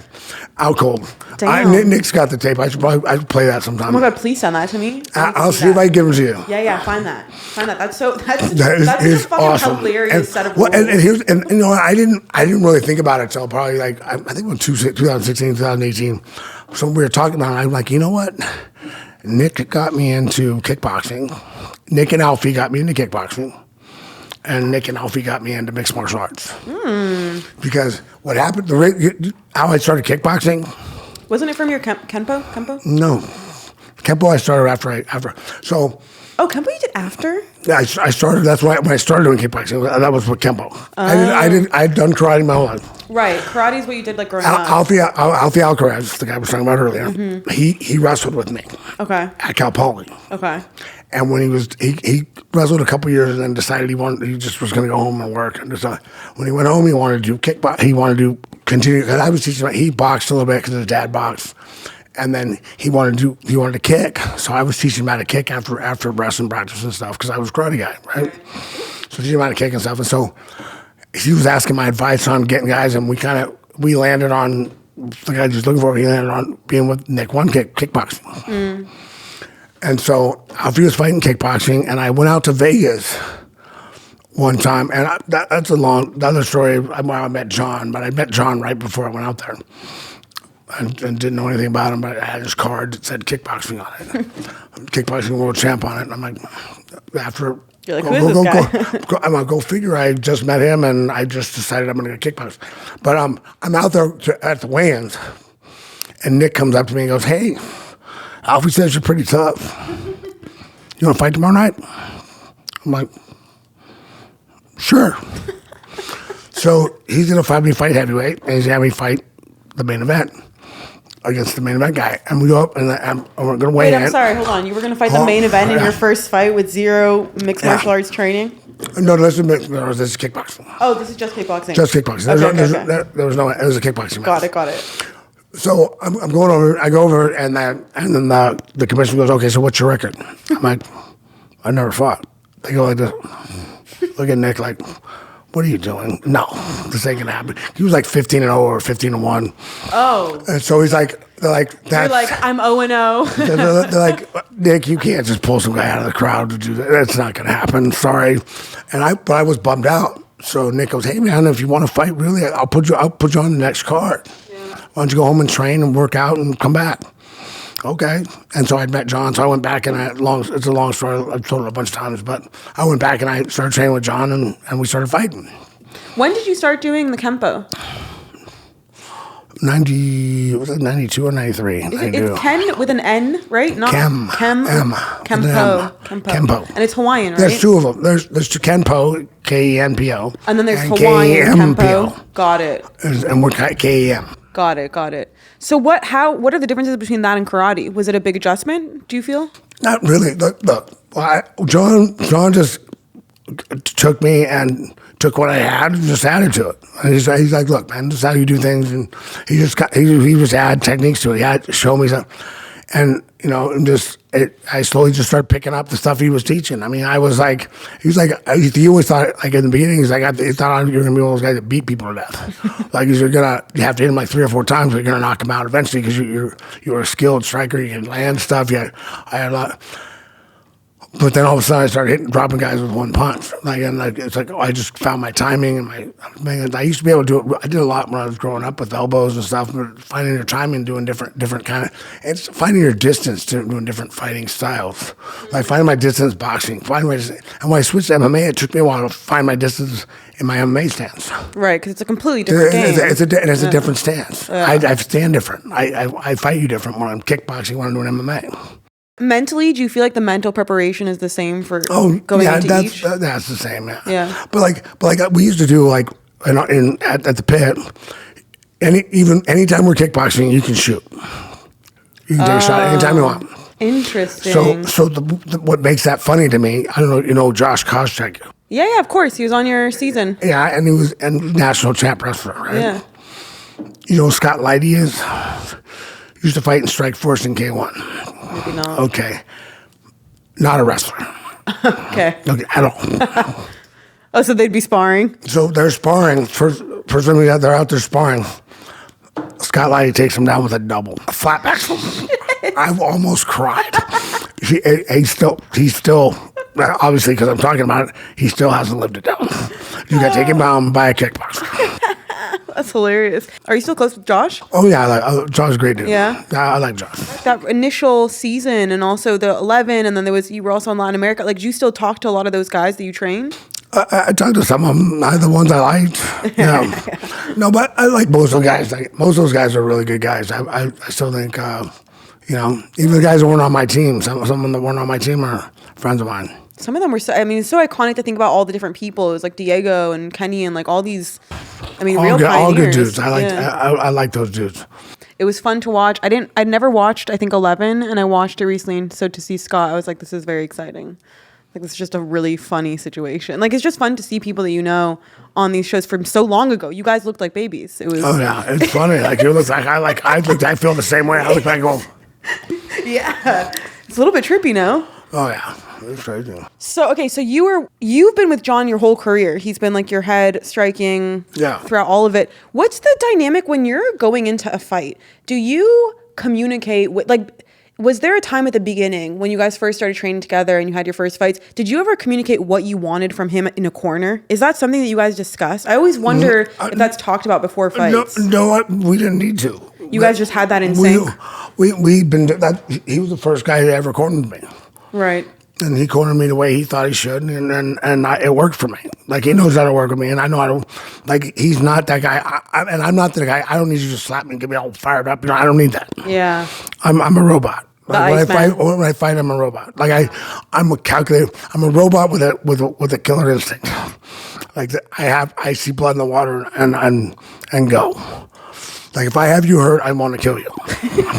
And I just say, look, I'm really trying to kill. I'm trying to hurt you, bad to the death. I'm trying to hurt you, but as soon as it's over, I hope you're okay. Yeah, for everybody. Yeah. I don't. Anybody gets out there with me, I have respect for them, and I want to be okay, but I am trying to hurt you. I mean, even With in extreme prejudice. even with your biggest grudges, I felt like you, or your biggest rivalry, whatever, with Tito or whatever it was, you guys had a lot of respect for each other after it seemed. Look, after man. each fight. Like, it just didn't seem like you guys were, it felt like there was sportsmanship to a certain extent. Yeah, I mean, You know? he lost his mind a few times, and I had to check him. Yeah. But I mean, from your end. But for me, look, I don't hate the guy. People come up to me like they think I hate him, or I don't hate him. I mean, I don't choose to do stuff with him. I don't choose to do business with him. I mean, I've heard a lot of people say he's changed, he's better. He says, that's great. He burned that bridge with me, and fool me once, shame on you. Fool me twice, shame on me. So, no thanks. I don't choose to put myself in that situation. And I begged Dana not to put him on that show. On the Ultimate Fighter that season? Because I told him he's not going to fight me. Well, he pulled out. Yeah, he pulled out. Well, but if you look at the show, go back and watch the show. There's a scene when I'm talking to a couple of his fighters, and they're talking about he might not fight because of his neck, right? That's what they're saying. They put that in, I think, week 8, and then he left week 10. That was week 1. Oh, no way. That happened week 1? They inserted that in later. Of course, right, to create the storyline. But that happened week 1. And I'd already told him before that, he's not going to fight me. And so I don't want to make him famous. I don't want to give him anything with me if he's not going to fight me. Yeah. It's just like a bit shady if you would know at the beginning as well, right? Like if you know before, he knew before, he came in with the injury. Wasn't like He's trying to get, you know the messed up thing he did too? You can ask the guys from the show. He took everybody's like that was back when people would sit on websites. Yeah. He took all the fighters from the show's website.com. He got all the fighters' names, domains. So like DiegoSanchez.com, something like that. KennyFlorian.com. That's fucking hilarious. At least the ones on his team. I don't know if he did my team, but I heard some of the guys complaining about it. I was dying. I think it's more fucked up he did his team. Yeah. Well, I mean, I'm sure. I think he ended up having to give it back. I was like, dude, you can't do that. Give it back. That's ridiculous. That's funny. That's a fun fact. Have you shared that one before? No, I don't think so. Excellent. That was funny. But I just made me think about it. I hadn't thought about it in a while. Someone brought it up the other night. Like, I was talking to one of the fighters. I randomly talk to those guys every so often. Like, it's cool. That's actually fucking hilarious. So you're still like super involved in the sport. You go to a lot of the fights. I go as much as I can. Yeah. I mean, I still like the fights. I still like going to the fights. Of course. Being there, all that stuff. But it's hard. There's a lot of fights. People always ask, do you watch all the fights? I'm like, there's like 40 fights a year. And the thing is like now it's like, there's 40 fights a year, so there's think about it this way. There used to be maybe five fights a year, and about 10, usually about 10 fights a show. So like 50 fights per year. So 50 total fights. So if you watch every fight, every UFC, you watch 50 fights, right? Now there's like 40, with like 12 fights on it. Yeah. So early prelims. Yeah. Well, the cool thing about that too is you get some good fights on the early prelims because they try to make each little break of show have something on it to draw you to it, right? Like a cool they have like the feature prelim, the feature. That's kind of cool. So you had different stuff. Well, last week's prelims were insane. Oh yeah, there's great fighters, and there's a lot of great fighters out there now. Yeah. But like when people start saying, "Oh man, it's just not the same as I was," I'm like, "What do you?" I mean, you're getting more. It's just. It used to be like everybody on that show, every fight on that show would have been at least a co-main event or on the main card on one of the shows. Now. Yeah. Because on a fight they'd be on a fight pass or one of the fight nights or they'd be on something like that. Everybody on that card, all from top to bottom, and that's one thing Dana did in the beginning too, like. We were trying to grab a fan base and trying to steal people from boxing. It wasn't all about just one fight. There's 3 fights on there you really wanted to see. Yeah. You were buying that pay-per-view for 3 of the fights on there. So if the main event sucked just had a flop, and the other two are good, you're still happy. You had 2 great fights, and then okay, that one didn't work so well. Or if one of them, one of them doesn't, or even 2 of them don't do it. As long as there's one really good fight that night, you feel like you got money's worth, right? Yeah.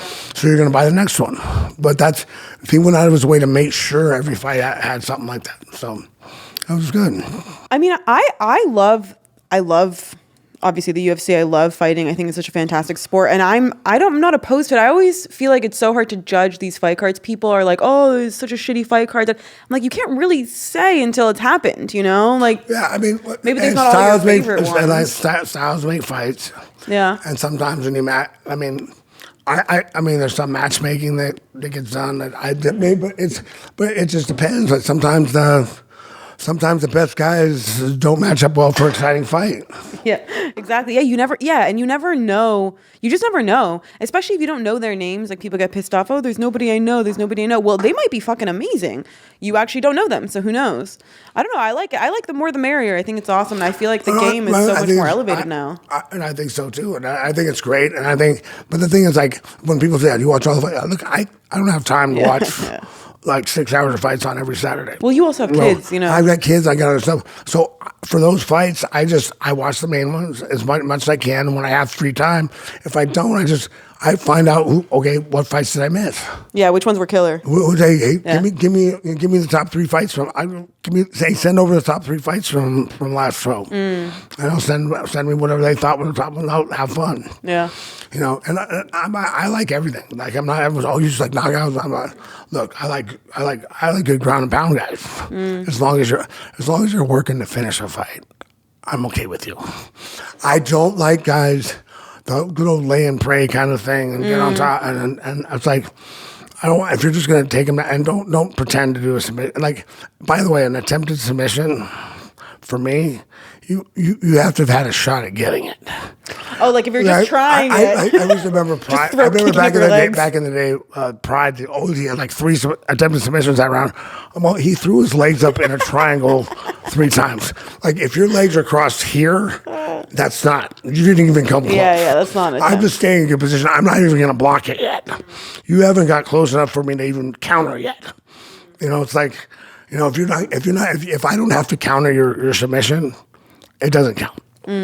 It's true. And then they're like, oh, well, I was going for submissions the whole time. And it's like, well, okay, great. I was going for punches the whole time. Does that count? If I don't land any of them, does that count? That's fucking hilarious. Like people, I was going to, okay, I was trying to punch, I was trying to knock you out the whole time, but I didn't land it. Does it count?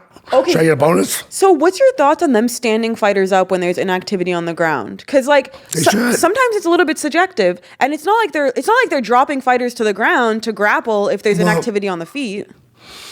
But if you're down there and you're just laying there, and if you're not working, and most of especially guys that know what's going on, like a guy like Herb Dean, right? He knows jiu-jitsu. Yeah, he trains. Look, I can watch you.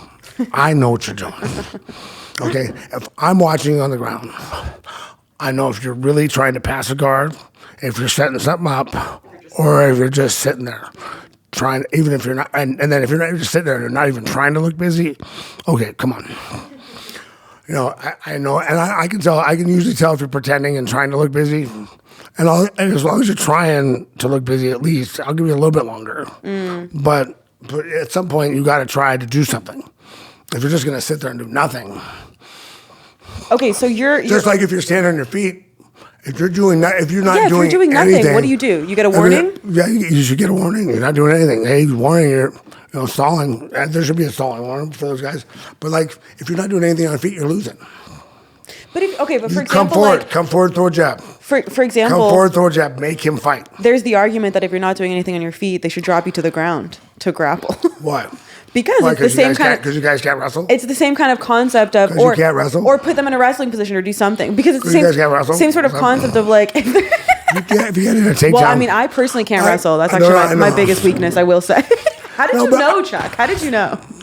God damn it. No, but that's like my thing. They be, he should have jumped in his guard. Why? He's beating him on his feet. Yeah. If you can't take him down, he doesn't get to play jiu-jitsu.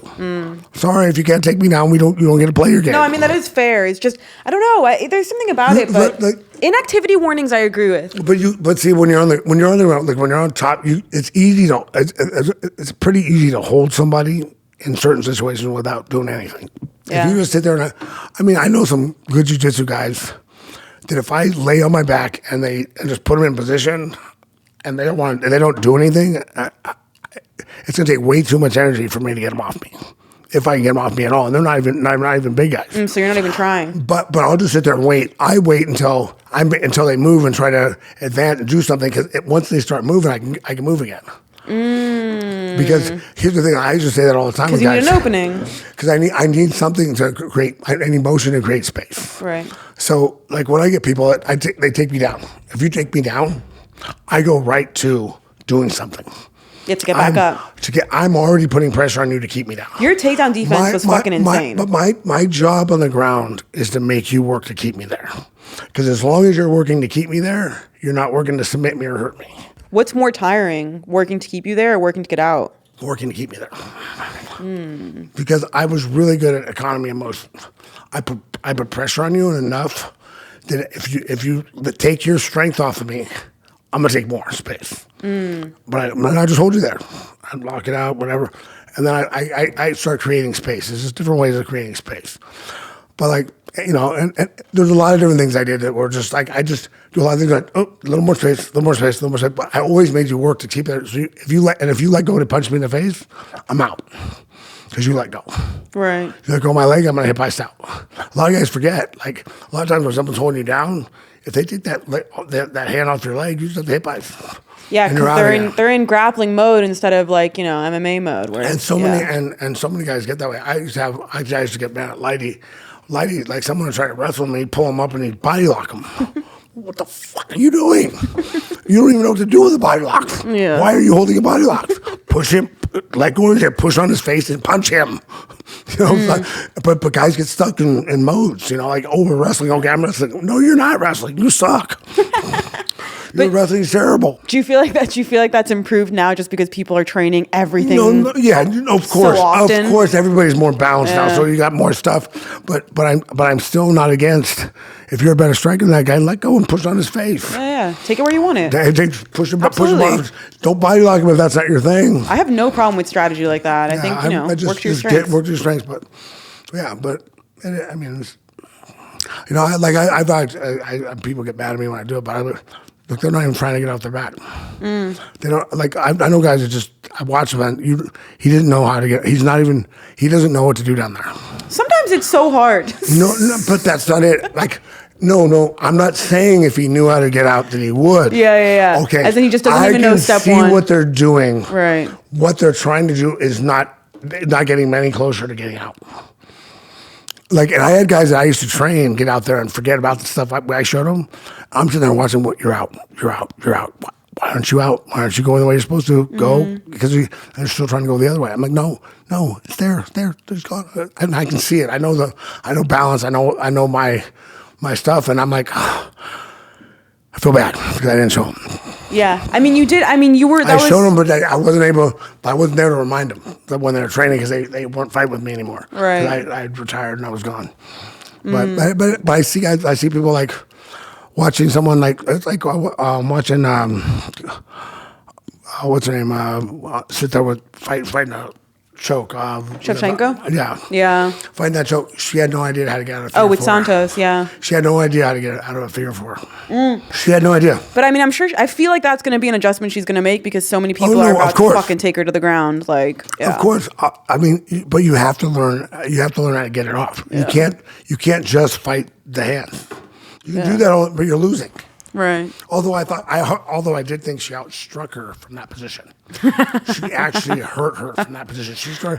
I was like, man, she's actually hurting her. Dude, right Shevchenko is a bad bitch. It is crazy. She was actually hurting her while she was in her figure four. Whatever they call it.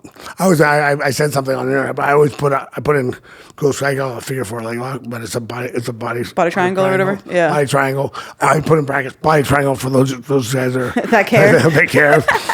Everyone that's gonna give a shit. It's not a 4-figure leg lock. But I mean, that's what we called it. It's like what like the twister. Oh. We used to call that a guillotine in high school. Hilarious. That was a guillotine. Well, but I mean, listen, you guys were the start of the sport. Like, you can't knock the original names of things. When I was in high school, that was a guillotine. The twister, the actual twister, was a guillotine. Now there's like so many fucking different moves and names and this and sandwiches and like all of this shit. It's like crazy. I can't keep up with any of them. Well, I know what, but that's the thing too. Like when people ask me to corner people sometimes, I'm not like, you know what? It's really hard for me to corner someone I haven't worked with. Well, yeah, because the vocabulary is so different. He's not going to know what I'm saying. Right, yeah. I mean, don't get me wrong. I can help you. He comes over. I can tell him, hey, this guy, when he steps his forward, or that overhand right's there, or hey, this is there, or that's there. I'm pretty good at picking that stuff up. Yeah. But like, I'm not going to be able to yell to you like how to get out of something because you're not going to understand what I'm saying. Like, you know, because if you don't understand, I mean, my guys always they know when I'm coaching you. And we're doing a similar series. You know what I'm saying, like, you know. Oh yeah, that's right. Like, because that's what keys me. Like people yelling to me, like because sometimes you forget. Oh yeah, that's right. Bang. Did you guys have a code at all? Just for a couple things. John had a couple like numbers. Okay. That were certain combinations, like head kicks and stuff like that. Got it. He wasn't yelling, "Kick me in!" but no, there was no like code words for things. Those are always so funny when they do that. Not really. I mean, but John just had certain ones he called for if he wanted it, like a spinning back kick or a head kick or like a couple of different things. Spinning back fist. Got it. If you saw it, like an 8, throw an 8. 8's there. Is it hard to hear them, though? No? I was trained to hear John. Like, I know John's voice. He was in my corner for almost 20 years. I always wonder what it sounds like, though, in the octagon. I knew his voice. Like, I knew when John was yelling for me. So, okay, but even I guess in Japan you hear them really well, but even in a loud arena? Loud, you could hear him yelling. The thing I like about John is he didn't try to overcoach you in the corner and didn't try to overcoach you while you're fighting. You know, he'd give me a few things. He'd like, give me a few pointers, give me a few things I should do, and breathe, get ready. Okay, you ready? This is what you need to do. Boom. So, you know, and it's nice to have another set of eyes out there. I'm a calculating fighter anyway, so I'm always picking stuff apart. And I've actually a couple times heard someone from the crowd yell something. I'm like, oh yeah, that's right there. That's hilarious. Yeah. I heard someone. I remember when kickboxing is when that front head kick's there. I'm like, well, maybe it is. Hold on. Thank. Good night. Okay, so you did one grappling match, right? Or did you ever do more? Yeah, just one? Just one. And then how many kickboxing? I was 22.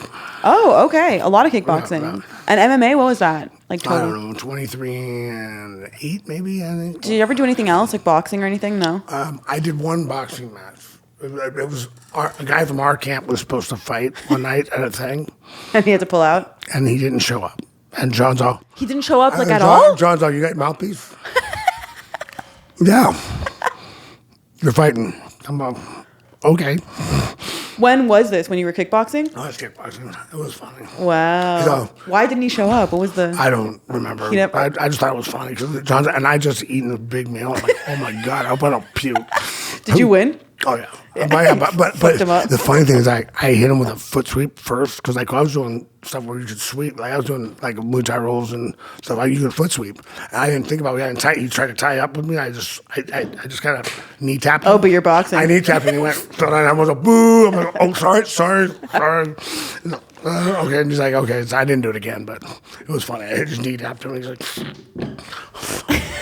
It's always funny to me when someone goes between different styles because you really have to adjust. Look, people don't realize, like, when they try to compare, like, striking from one sport to the other. It's a whole other thing. Like, they always used to say that that boxers were better strikers than kickboxers. Because the kickboxers that came over to boxing wouldn't do that well. Troy Deutscher, I think. Yeah, did but if you well. put a boxer with a kickboxer, I know, but that's the thing. There was a lot more money in boxing, so guys went over. Boxers didn't come over to MMA rather than to kickboxing. But when you start putting like top boxers in the kickboxing, they start getting kicked on the leg, and they're like, Yes. Yeah, I had a guy who was getting ready. I think he was ranked a top 10 guy. It was a friend of mine was asking me I was sparring with him in Vegas, and he asked me if I'd spar with him a few rounds. But he had 3 guys, and I was every other round, whatever. Okay. For like he was going to do 12 or 6 or 12 rounds. I don't remember what it was, something like that. But I was warned by Nick that when he gets tired, he throws low blows. Okay. When he's training, he gets warned. So be careful when he gets tired. So I got in there, and I first couple rounds he sparred, and it was fine. I back and forth, and he was probably getting the better of me boxing, but having fun. I was having a good time moving around with him, just helping him out. He got tired around. I think it was the 6th round. I don't know. I think he had more rounds after, but it was the 6th round. He was tired, and he hit me in the inside of my thigh. Oof. And I'm like, "But watch those low blows." He tried one more time. I leg kicked him. Bam. Ooh. Ow! What the hell? And I threw my gloves up there. You want to fight, man? Don't do that to me. I'm here as a favor. You're not even paying me. And he's like, it was funny. But he's like, oh, sorry. Oh, man, sorry about, ow. Well, hey, man, I ain't playing with you. That was fun. I mean, it was cool. I mean, we were cool. We were still friends. We were friends after that. I mean, I hope so. We were cool after that. It was like, but it's like, dude, I'm not playing with you. Like, don't hit me in the ball on purpose because you're tired. Yeah. If you want to take a break, take a break. Don't hit me to take a break. I always wonder if people do that in a real fight. I mean, I don't think it's ever on purpose. So. But sometimes I'm like, damn, that is perfect timing. The funny thing though, like I think really people always talk about that. They're talking about getting hit in the nut. Like, I'll just kick him in the balls. You know how hard it is to kick someone in the balls when it's okay to kick you in the balls? Guys do not like getting kicked in the balls. Okay, I fought. Wait, explain that. Explain that. Let me explain something. I fought in Valley 2. My second fight was in Valley 2. I don't know if you've ever heard of that one, but anyway, go back, watch some other videos. You're going to see that story. Anyway, so I'm fighting down there. It's 30-minute rounds. 30-minute? One 30-minute round. Wait, what? Straight. 30 minutes straight. MMA. No holds barred. You weren't allowed to wear gloves to protect because they protect your hands. Right. You could tape a little bit, but groin strikes were legal, headbutts were legal, elbows were legal, and head stomps were legal. Everything was legal. You couldn't grab the ropes and you couldn't bite. I got pretty much.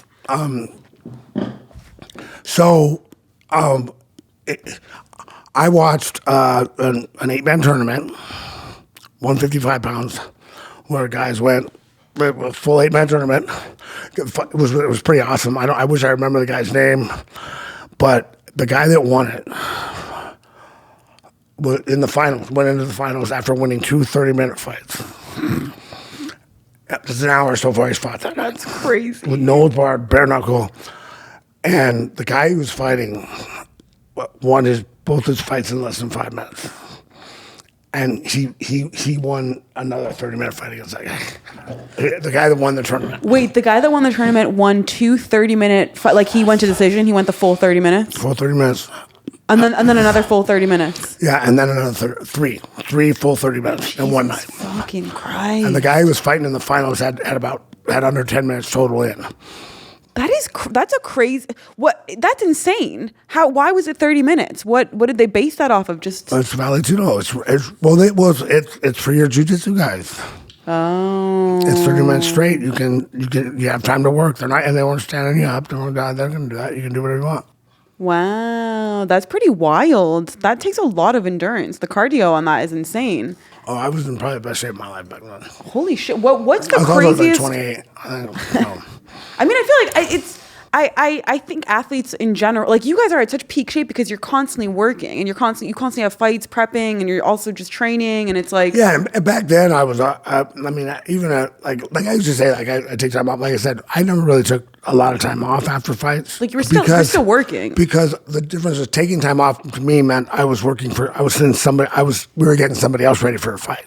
And I wasn't the guy who would make it. Like I'd show up the week after my fight, right, to spar. because the guys had fights coming up. And I would just come in the week after my fight. I'd come in, I'd spar and sit out and watch them and coach the rest. Because I was kind of like our mixed martial arts coach for my team. Oh, okay. Me and Scott Adams were the mixed martial arts coach, and John was the striking coach and conditioning coach. Who was the jiu-jitsu coach? Anybody? Really, well, John Lewis was kind of from afar. Okay. And he's the guy that I really learned jiu-jitsu from in the beginning. He helped me. But he would just come in here and there? He'd come in here and there, and I'd go out there here and there and work with him. And then Scott Adams. Where is he based? He was Vegas. Okay. Yeah, he was fighting still a little bit, and then he trained a bunch of guys. What's the craziest rule set that you've ever? Was it that 30-minute fight? What was that the craziest rule set that you've ever been a part of? Well, groin shots were legal. Groin shots were legal on that one too. And this is what I was getting at. And so we went to that, and there's three like super fights. I was one of them. Vanderlei was one of them, and what was the other guy's name? I can't think of his name. Was from Hammer House. It was funny because the guy I was fighting was in the back putting oil on. They weren't allowed to put oil on, and Coleman took it from him. Mark Coleman took it from him. Wait, so oil was not allowed, but all the other shit was allowed? Well, they were trying to put it on so you couldn't take them down. They're strikers. Right. Keep them slippery. They're shootbox guys. Yeah. It's just funny that they would think of that. I mean, at least they did think of that. So wait, groin strikes were legal, so were people going for them and nobody could land them? No one landed anything. No one got hit. I think one person got hit in the groin. Because the thing is, the reason you get hit in the groin is because you don't think it's not legal. So you're not protecting it. So it slides up and you're like, what the fuck? Like, what would you take me, motherfucker? Oh, interesting. But let's say you're like in the street or whatever. You're like, that's instinctual. You're not worried about protecting all your other weapons. You're just, this is your one weapon. You're worried about that one. Guys worry about that one. It's your one fucking weapon. No, I'm always having for hitting someone in the throat and then go hit them in the groin. Would you punch them in the throat? Just right here? That will fuck up someone's voice.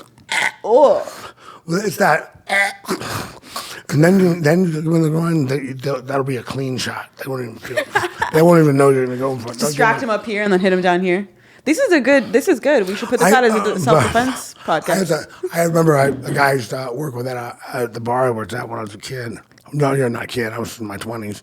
But I remember him asking me to show him a throw, a move. So I was throwing him a wrist throw, right? But like this one. I was showing him this one. You can't do that to me. I can just go like this and you can't do it. I said, really? You want to bet? And? Okay. Tossed him. I said, hold it there. You got it? You got it. I kicked him in the shin. I tapped him in the shin with my foot and threw him feet over his head. Ow, my wrist, man.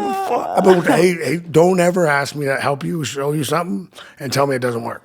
Were you already like Chuck Liddell by then? No. Just before? I was kickboxing. I was a karate guy. I've done karate since I was a kid. And I knew how to do, we had a key jiu-jitsu at my gym. So it was the old school, like Aikido kind of throws. But I used to use those in the bar all the time. Because I know how to control someone. But if you know how to wrestle and do something and you know the holds, and you get, with practical experience, they work great for me.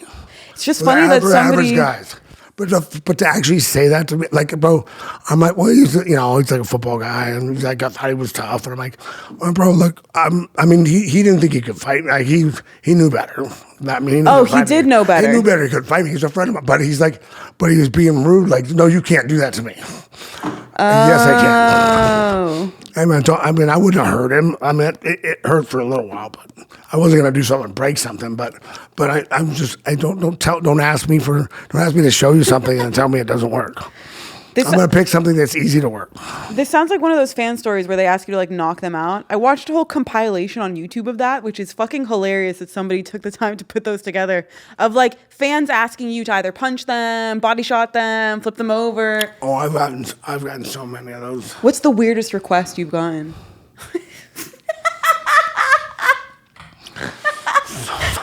Just the face that you made. Okay, weirdest request that I can say on. That you can say on. And then when we turn this off, you're going to tell me the real one. Honestly, like, It was funny. 'Cause I had a guy who's like, "Hey man, do you mind signing my tattoo? I'm gonna get it tattooed. Your signature tattooed." I said, "Sure." He turns around and pulls his pants out. He's got a happy face on his ass. And I'm like, you know what? That's fucking hilarious. So there's a Chuck Liddell signature over a happy face on someone's ass right now. Yeah, well, if he did it, that's what he said he was going to do. I hope he did it. The first time that ever happened, though, I was in. It was like when I was in Canada, and I'm actually now friends with the guy that owns the bar, or used to own the bar. But it was at our bar in Canada doing a signing, and I was on. It was like where I knew it changed from. We used to be able to walk into a bar and I go, okay, that guy probably knows who I am. That guy with a tap on a shirt probably knows me for sure. Like the guy with like a little cauliflower ear definitely knows me. Yeah, I could pick out who might know me. Right. I had some lady. She had to be in her 50s. Come up, so hey, will you sign my tattoo? And it was a picture of me going like this.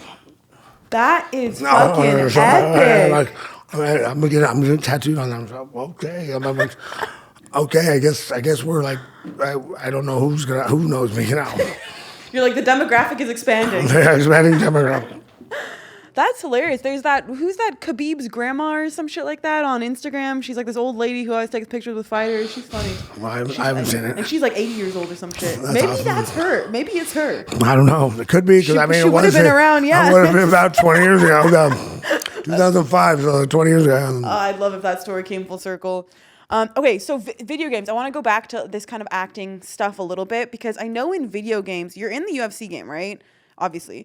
Did you have to do anything to be in that game? Like, did they take like simulations of your body fighting? No, or any they did. They did. voiceover? The later ones they did they did some 3D imaging stuff with you, but right. They didn't do any. I think they had people do the moves and do that stuff. Oh, but not you guys. But they didn't have me. Did you have to come in and do any voiceover or anything like that? I didn't do any voiceover. No.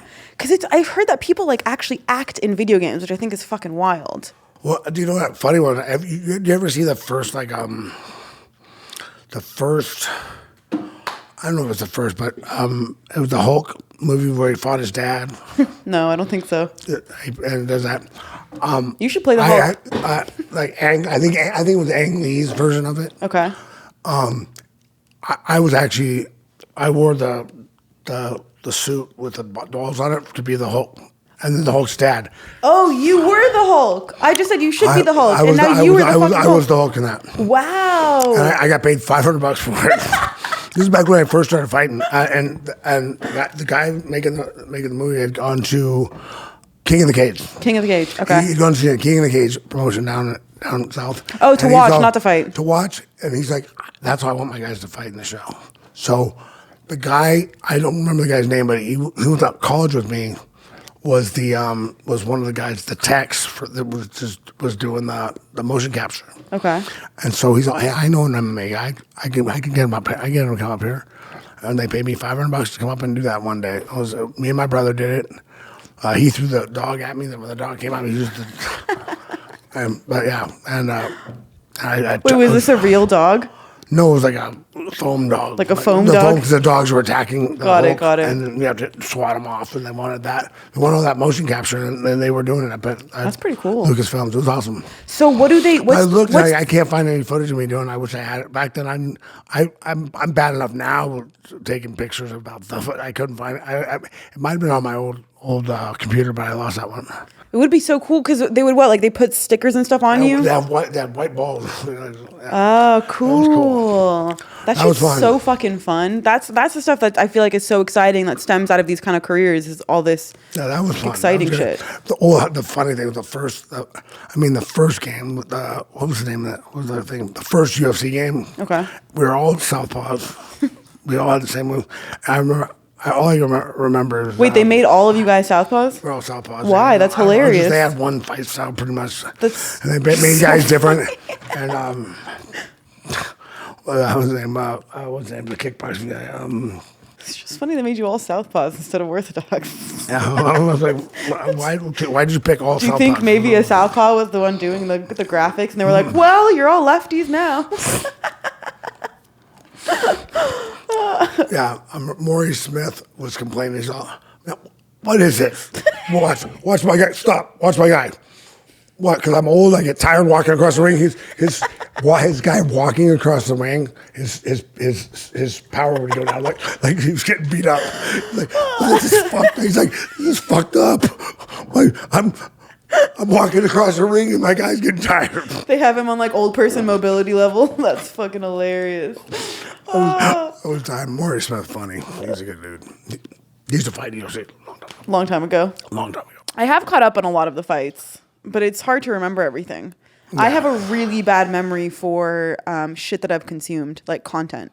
I just find it difficult to like Entourage. You were in Entourage, one of my favorite shows. I could rewatch that whole series, and yeah, I would remember kind of things, but I'm sure a lot of it would feel new. I'm sure, just feel fresh. That was fun. Do you get that because your memory from being hit so much? Can you rewatch things and it be kind of new? Not really. I'm pretty good with remembering. But that's kind of a guy thing. I remember scenes in movies and stuff, and a lot. We always, me and my brother were always quoting movies and saying stupid stuff from movies, and I'm always like, "What?" I used to do to my daughter Danica. I'd always be like, "What movie?" She's like, Tommy Boy. She always gets Tommy Boy because I usually give her Tommy Boy quotes because she'll never get a quote. Oh, so you always give her one that they don't know. So I started always doing Tommy Boy, and so she finally just go, Tommy Boy. She picked up on that. Yeah, I finally got it. I was like, you got it. We quote Zoolander a lot in my family. That's pretty much about it. I'll tell you my Zoolander story. Yeah, there's a Zoolander story. Hell yeah. So Zoolander came out, and Charles and Scrape stayed in my room. The UFC back then, we were doing the first real photo shoot. They were asking them to come down and be part of the photo shoot. And this is my first real professional photo shoot. I've never done a real shoot. We haven't had a real. The Fertitas are just coming in, and they're making the first real photo shoot for a fight and all stuff. Which fight was this before? I forget what fight it was, but I don't remember that. But you already fought in the UFC a couple times. Oh, no, I'd already been in the UFC for a while. They fought, this is when the Fertitas came in. Got it. When they just bought it, so they're trying to get real photos. This is when they actually, okay. Yeah, so we're going to get professional. Now, to date how old I am, this is back when they still use real film. Oh, shit. So they take Polaroids, look at it, make sure it's right, and then they take 300 pictures because they don't know if they got it or not. Well, I was only born the year before the UFC started. 6 months before. I'm just saying, I got in soon after that, they moved to digital. Really? Digital was that early? Soon after that, they moved to digital cameras. Yeah. And they started doing then they can I pose that. Okay, they can look on the computer. Okay, we got that one. Let's go. Right, on film you can't see shit. Yeah. On film they don't get it. They don't get to know if they have the shot till later. Would they take more shots on film then? Did you feel like? They take 3 hours. They take 300 shots. What? Jesus. Go. Can we leave?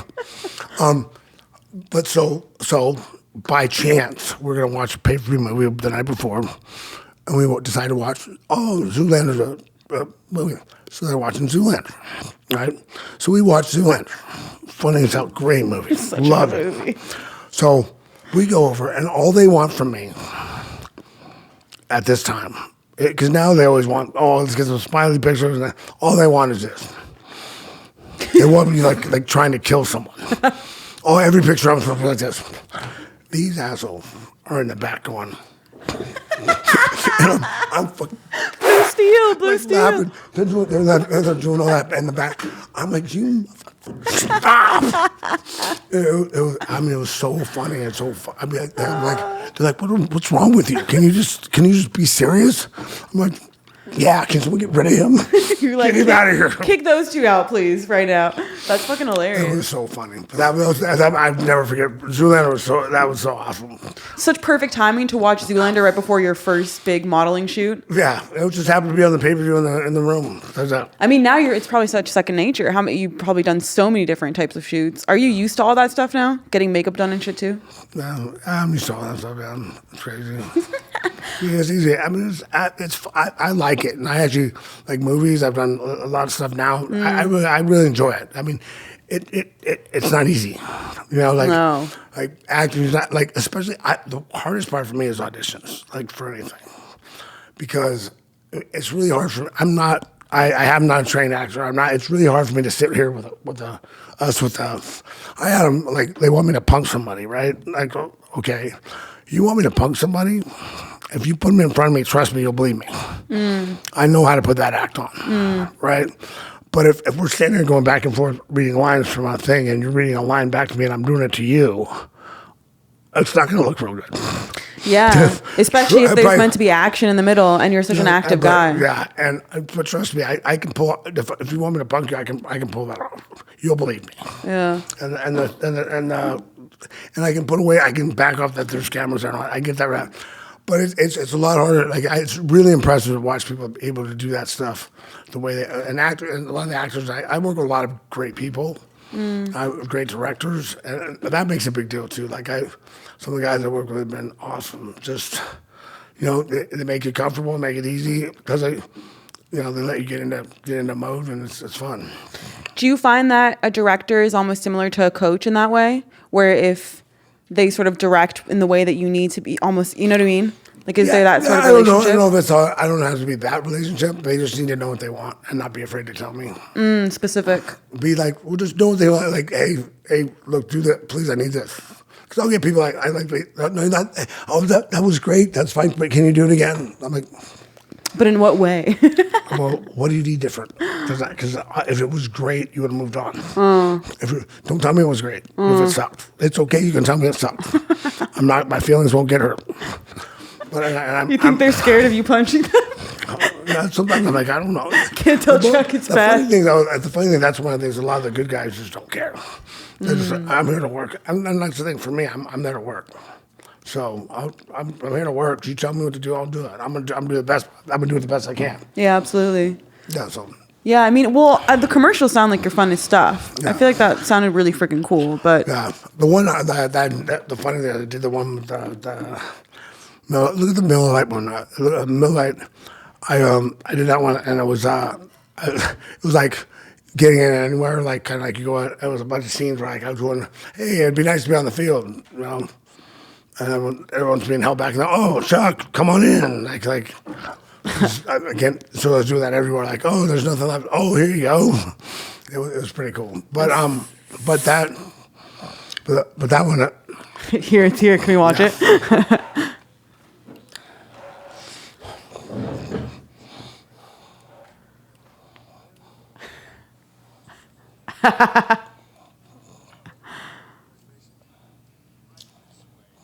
That's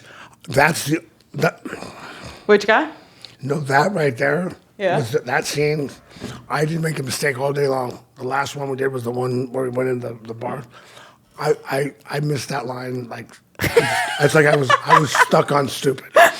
I was stuck on stupid. I'm like, it's like a 3-word line. I'm like, I want to punch myself. Wait, what was the line? Hold on. It was like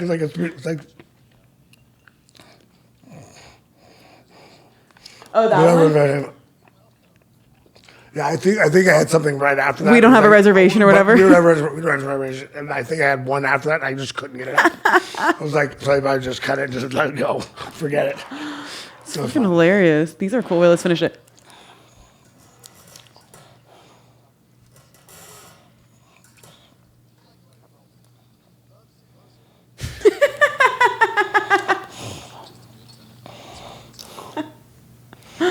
Did you say who the director was in that? Wait, hold on. Let's see. Which one? That one. Was that one the one that was directed by that guy? No, that was the other one.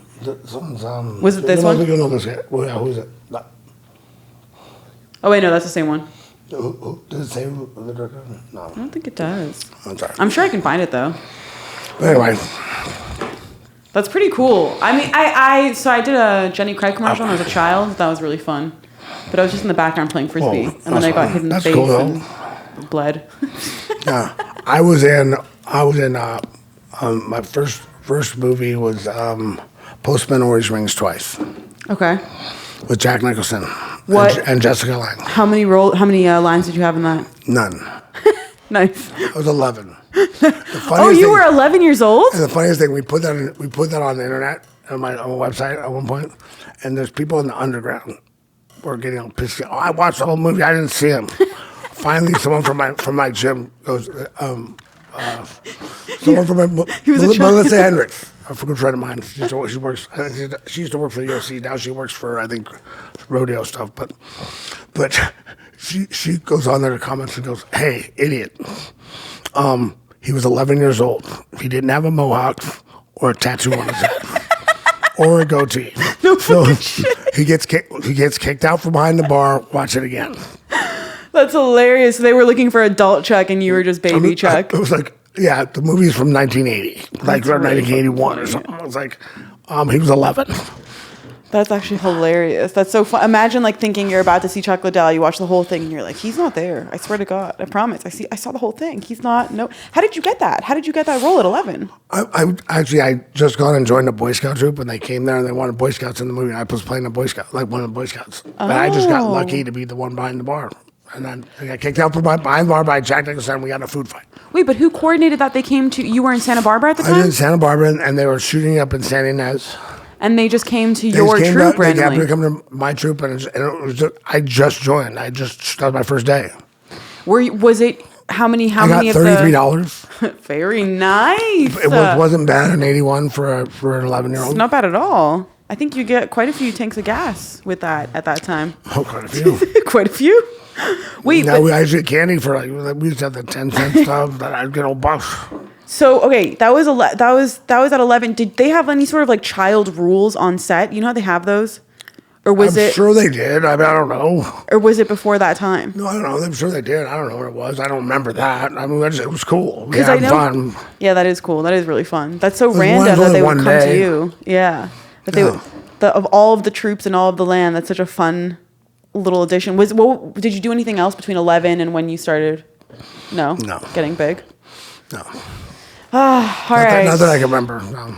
I have to end off on one question. This one is dedicated to the ringer community, which is Ariel Helwani's show and a few others. And he's been on this sort of open scoring thing. So I want to end on just this question for you. What do you think about open scoring? What's your thoughts on it? Do you like the idea? Define open scoring. So open scoring would be like we would know the scores from the judges between rounds. And the fighters would know. I would think that. I think that's awesome. Yeah? Yeah. I think why not? Because then you know what's going on. Right. You know how they're scoring. I hate seeing a corner guy go. After the guy's corner go, hey man, you got this fight won. And I'm going, what fight were you watching? And I'm like, even some of my friends that have fought that I thought there was, they were close enough not to even complain about the decision, but they were. It could have gone either way, and it was like 4 rounds to 1 on the cards. And you're like, what? But it'd be nice to know you've lost the fight going into the last round. Let's see if he sells out. Go for it. Well, you would know even in between all of the rounds. So, like, let's say that's what I'm saying. You know every round. So if you get to the point where you're, okay, I need to win this round, or for both of them to know, like if it's 2-2, you guys both need to win this round. Yeah, or even to know if for example, the judges that day are more wrestling heavy, are they scoring takedowns higher than they are the defense or the striking? How are they viewing the rounds? Because I feel like that really gives an advantage then going into the next round. You're understanding at least what the hell's happening. Yeah, I mean that you can also like I like to go back. I don't know. There's been a few fights where I was like, okay. I saw one fight on Ultimate Fighter. I wish I would remember which one it was, but I saw it and it went into overtime. In the overtime round, the right guy won, but only on 2 of the judges' cards. And I'm like, what fight was he watching? He threw one punch the whole round and landed. The other guy threw 5 and landed one. Like I didn't land any. He landed 1, none. The move around. How did he win? I was like, how did he win? What were you? I want to actually sit. There's a few fights I want to just go like, can you explain to me how this guy won this round? Just explain it to me. I just want to understand, because I want to understand sometimes. Now, don't get me wrong, everybody's got different stuff, and I'm biased too when I'm watching something I like. And of course, sometimes when I go back, I look, okay, I see it. And usually, and most fights, even the ones that are split decisions and are close, are really close fights and go the way I don't want them to, or I didn't think they would. Most of those, I go, hey, it could have gone either way on the judges' cards. I didn't think it was a runaway. Most of the time, it's not like, I don't see too many times when it's like, should be one way or other. I always hear guys that don't understand the scoring system too. Oh, there's no way you should have won that unanimous. It should have been at least a split decision. I'm like, that doesn't even make any sense. Yeah, to me, that's hilarious. When they say it should have been a split decision, I'm like, that's not, like, what? That's not a part of scoring. By the way, that's not how it works. Because the implication of that is that the judges are talking together and that collectively, this should be a split decision. You know what I mean? That's crazy. Yeah, I mean, and you never, on some of those close fights that are scored the same, it's not the same rounds that are scored the same. Yes, that happens all the time. It was like this guy might have him winning 1, 3, and 5, and this guy has him winning 1, 2, and 5. Yeah, and, but it's just they end up with 3, 3, and 3. Right.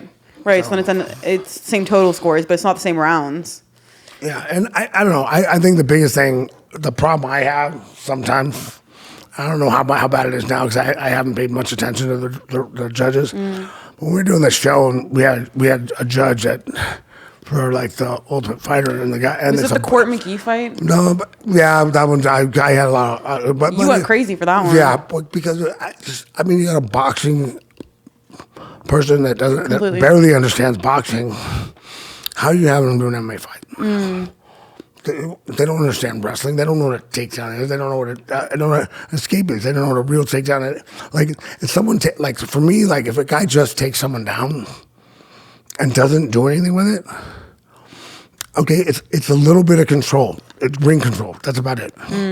That's all I got. Now, you pick a guy up, slam him, and then start pounding on him or going for a submission, or you're going for something. That's different. Right, you're doing damage. You're doing damage. You're going after it. You're trying to finish a fight. You're winning. I don't think you should get a lot of credit for just a quick takedown that does nothing if you're not going to do anything with it. I mean, like some of these gentle takedowns, I barely always took him down, and what's that count? Like he also got beat up for 4 minutes. Yeah, and I took him down for a minute at the end and laid on top of him. You lost that round. Yeah, it's supposed to be split into, if it's standing, and half ground, it's supposed to be half and half, right? So if you got 3 minutes up, got beat up for 3 minutes on your feet, and you're laying on them for the last 2 rounds, 2 minutes. If you don't do any damage then during that time, you should have lost the round. It's tricky. So like the problem is twofold, tricky, But as long, like I'm okay with how someone judges. Like everybody's different as long as you understand all elements of MMA. Just as long as you keep me away from guys that don't understand wrestling. Like just the boxing guys. That don't understand jiu-jitsu. Right. It's not fair to the guys that are fighting. They need to be, they don't have, you're going to have different bodies with different stuff that people like. I just think that they should be educated enough. If you're going to have them doing it, they should be at least, I think they should have at least wrestled and done some jiu-jitsu. They've at least done some jiu-jitsu and tried a takedown or two. So they know, so they understand it. Isn't that what refs do? Don't they train? Quite a few of them? Yeah, a lot of them do, yeah. Like Herb Dean's one of the better refs out there.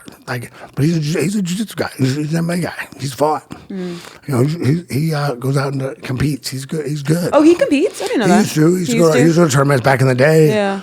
I don't know if he does anymore. Probably not because we have a target on his head. But he used to go out and train. He used to go to. I think I saw him wrestle at Compton. Compton JC.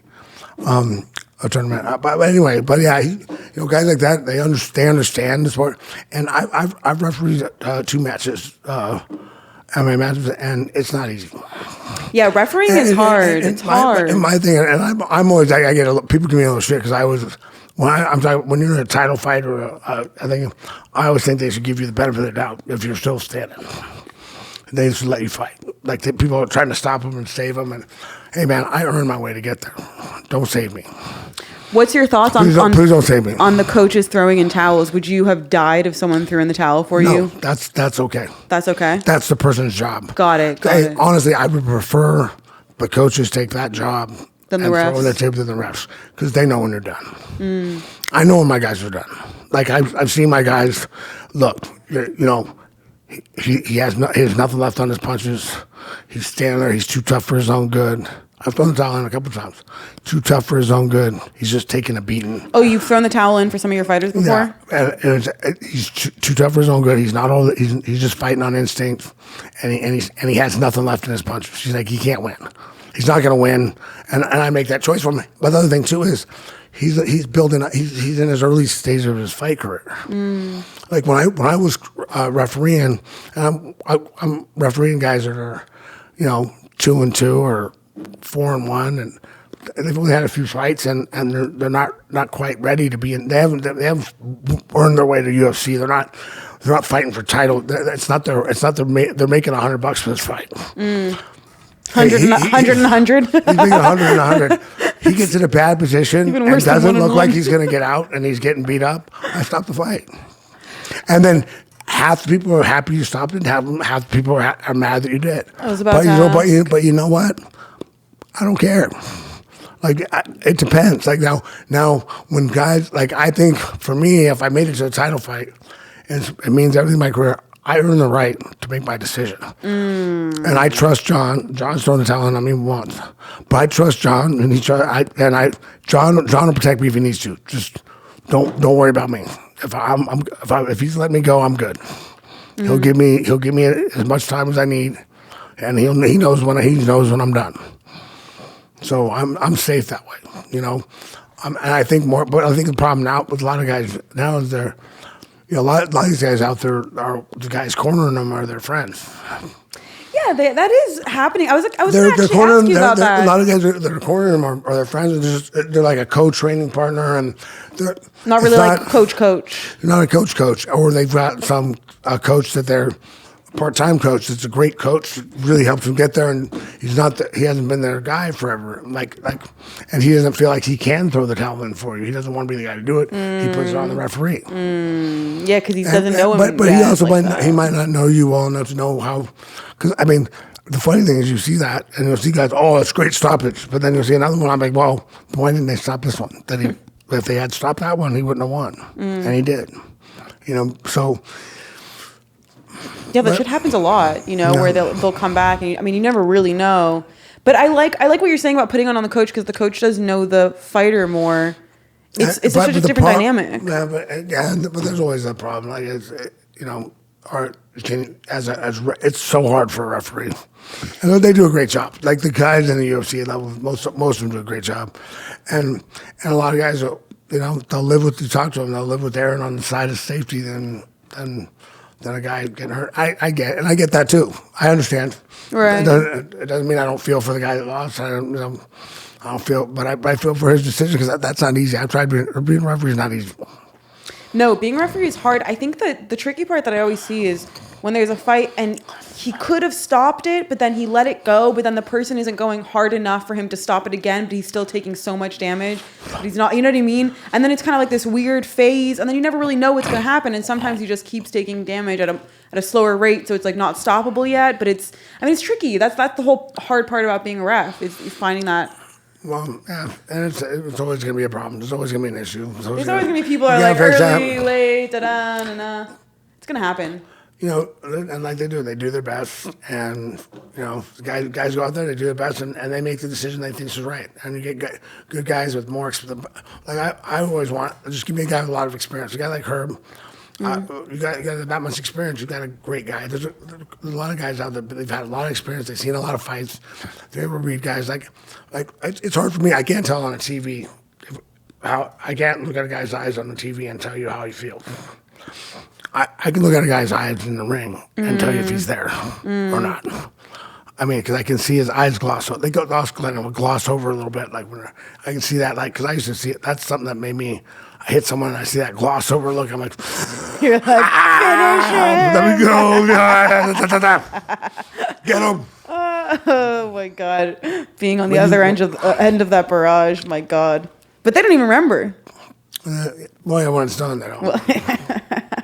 It all goes away. Oh my God. All right, Chuck, thank you so much for coming on this show. This has been so awesome. I mean, it's really cool to hear all of this from your perspective, because I think the mind of a fighter is such a fascinating mind to be into. I mean, you have to be, again, a few screws loose, but also you've seen this sport transform. Like, you really were a pioneer as they put you in the Hall of Fame.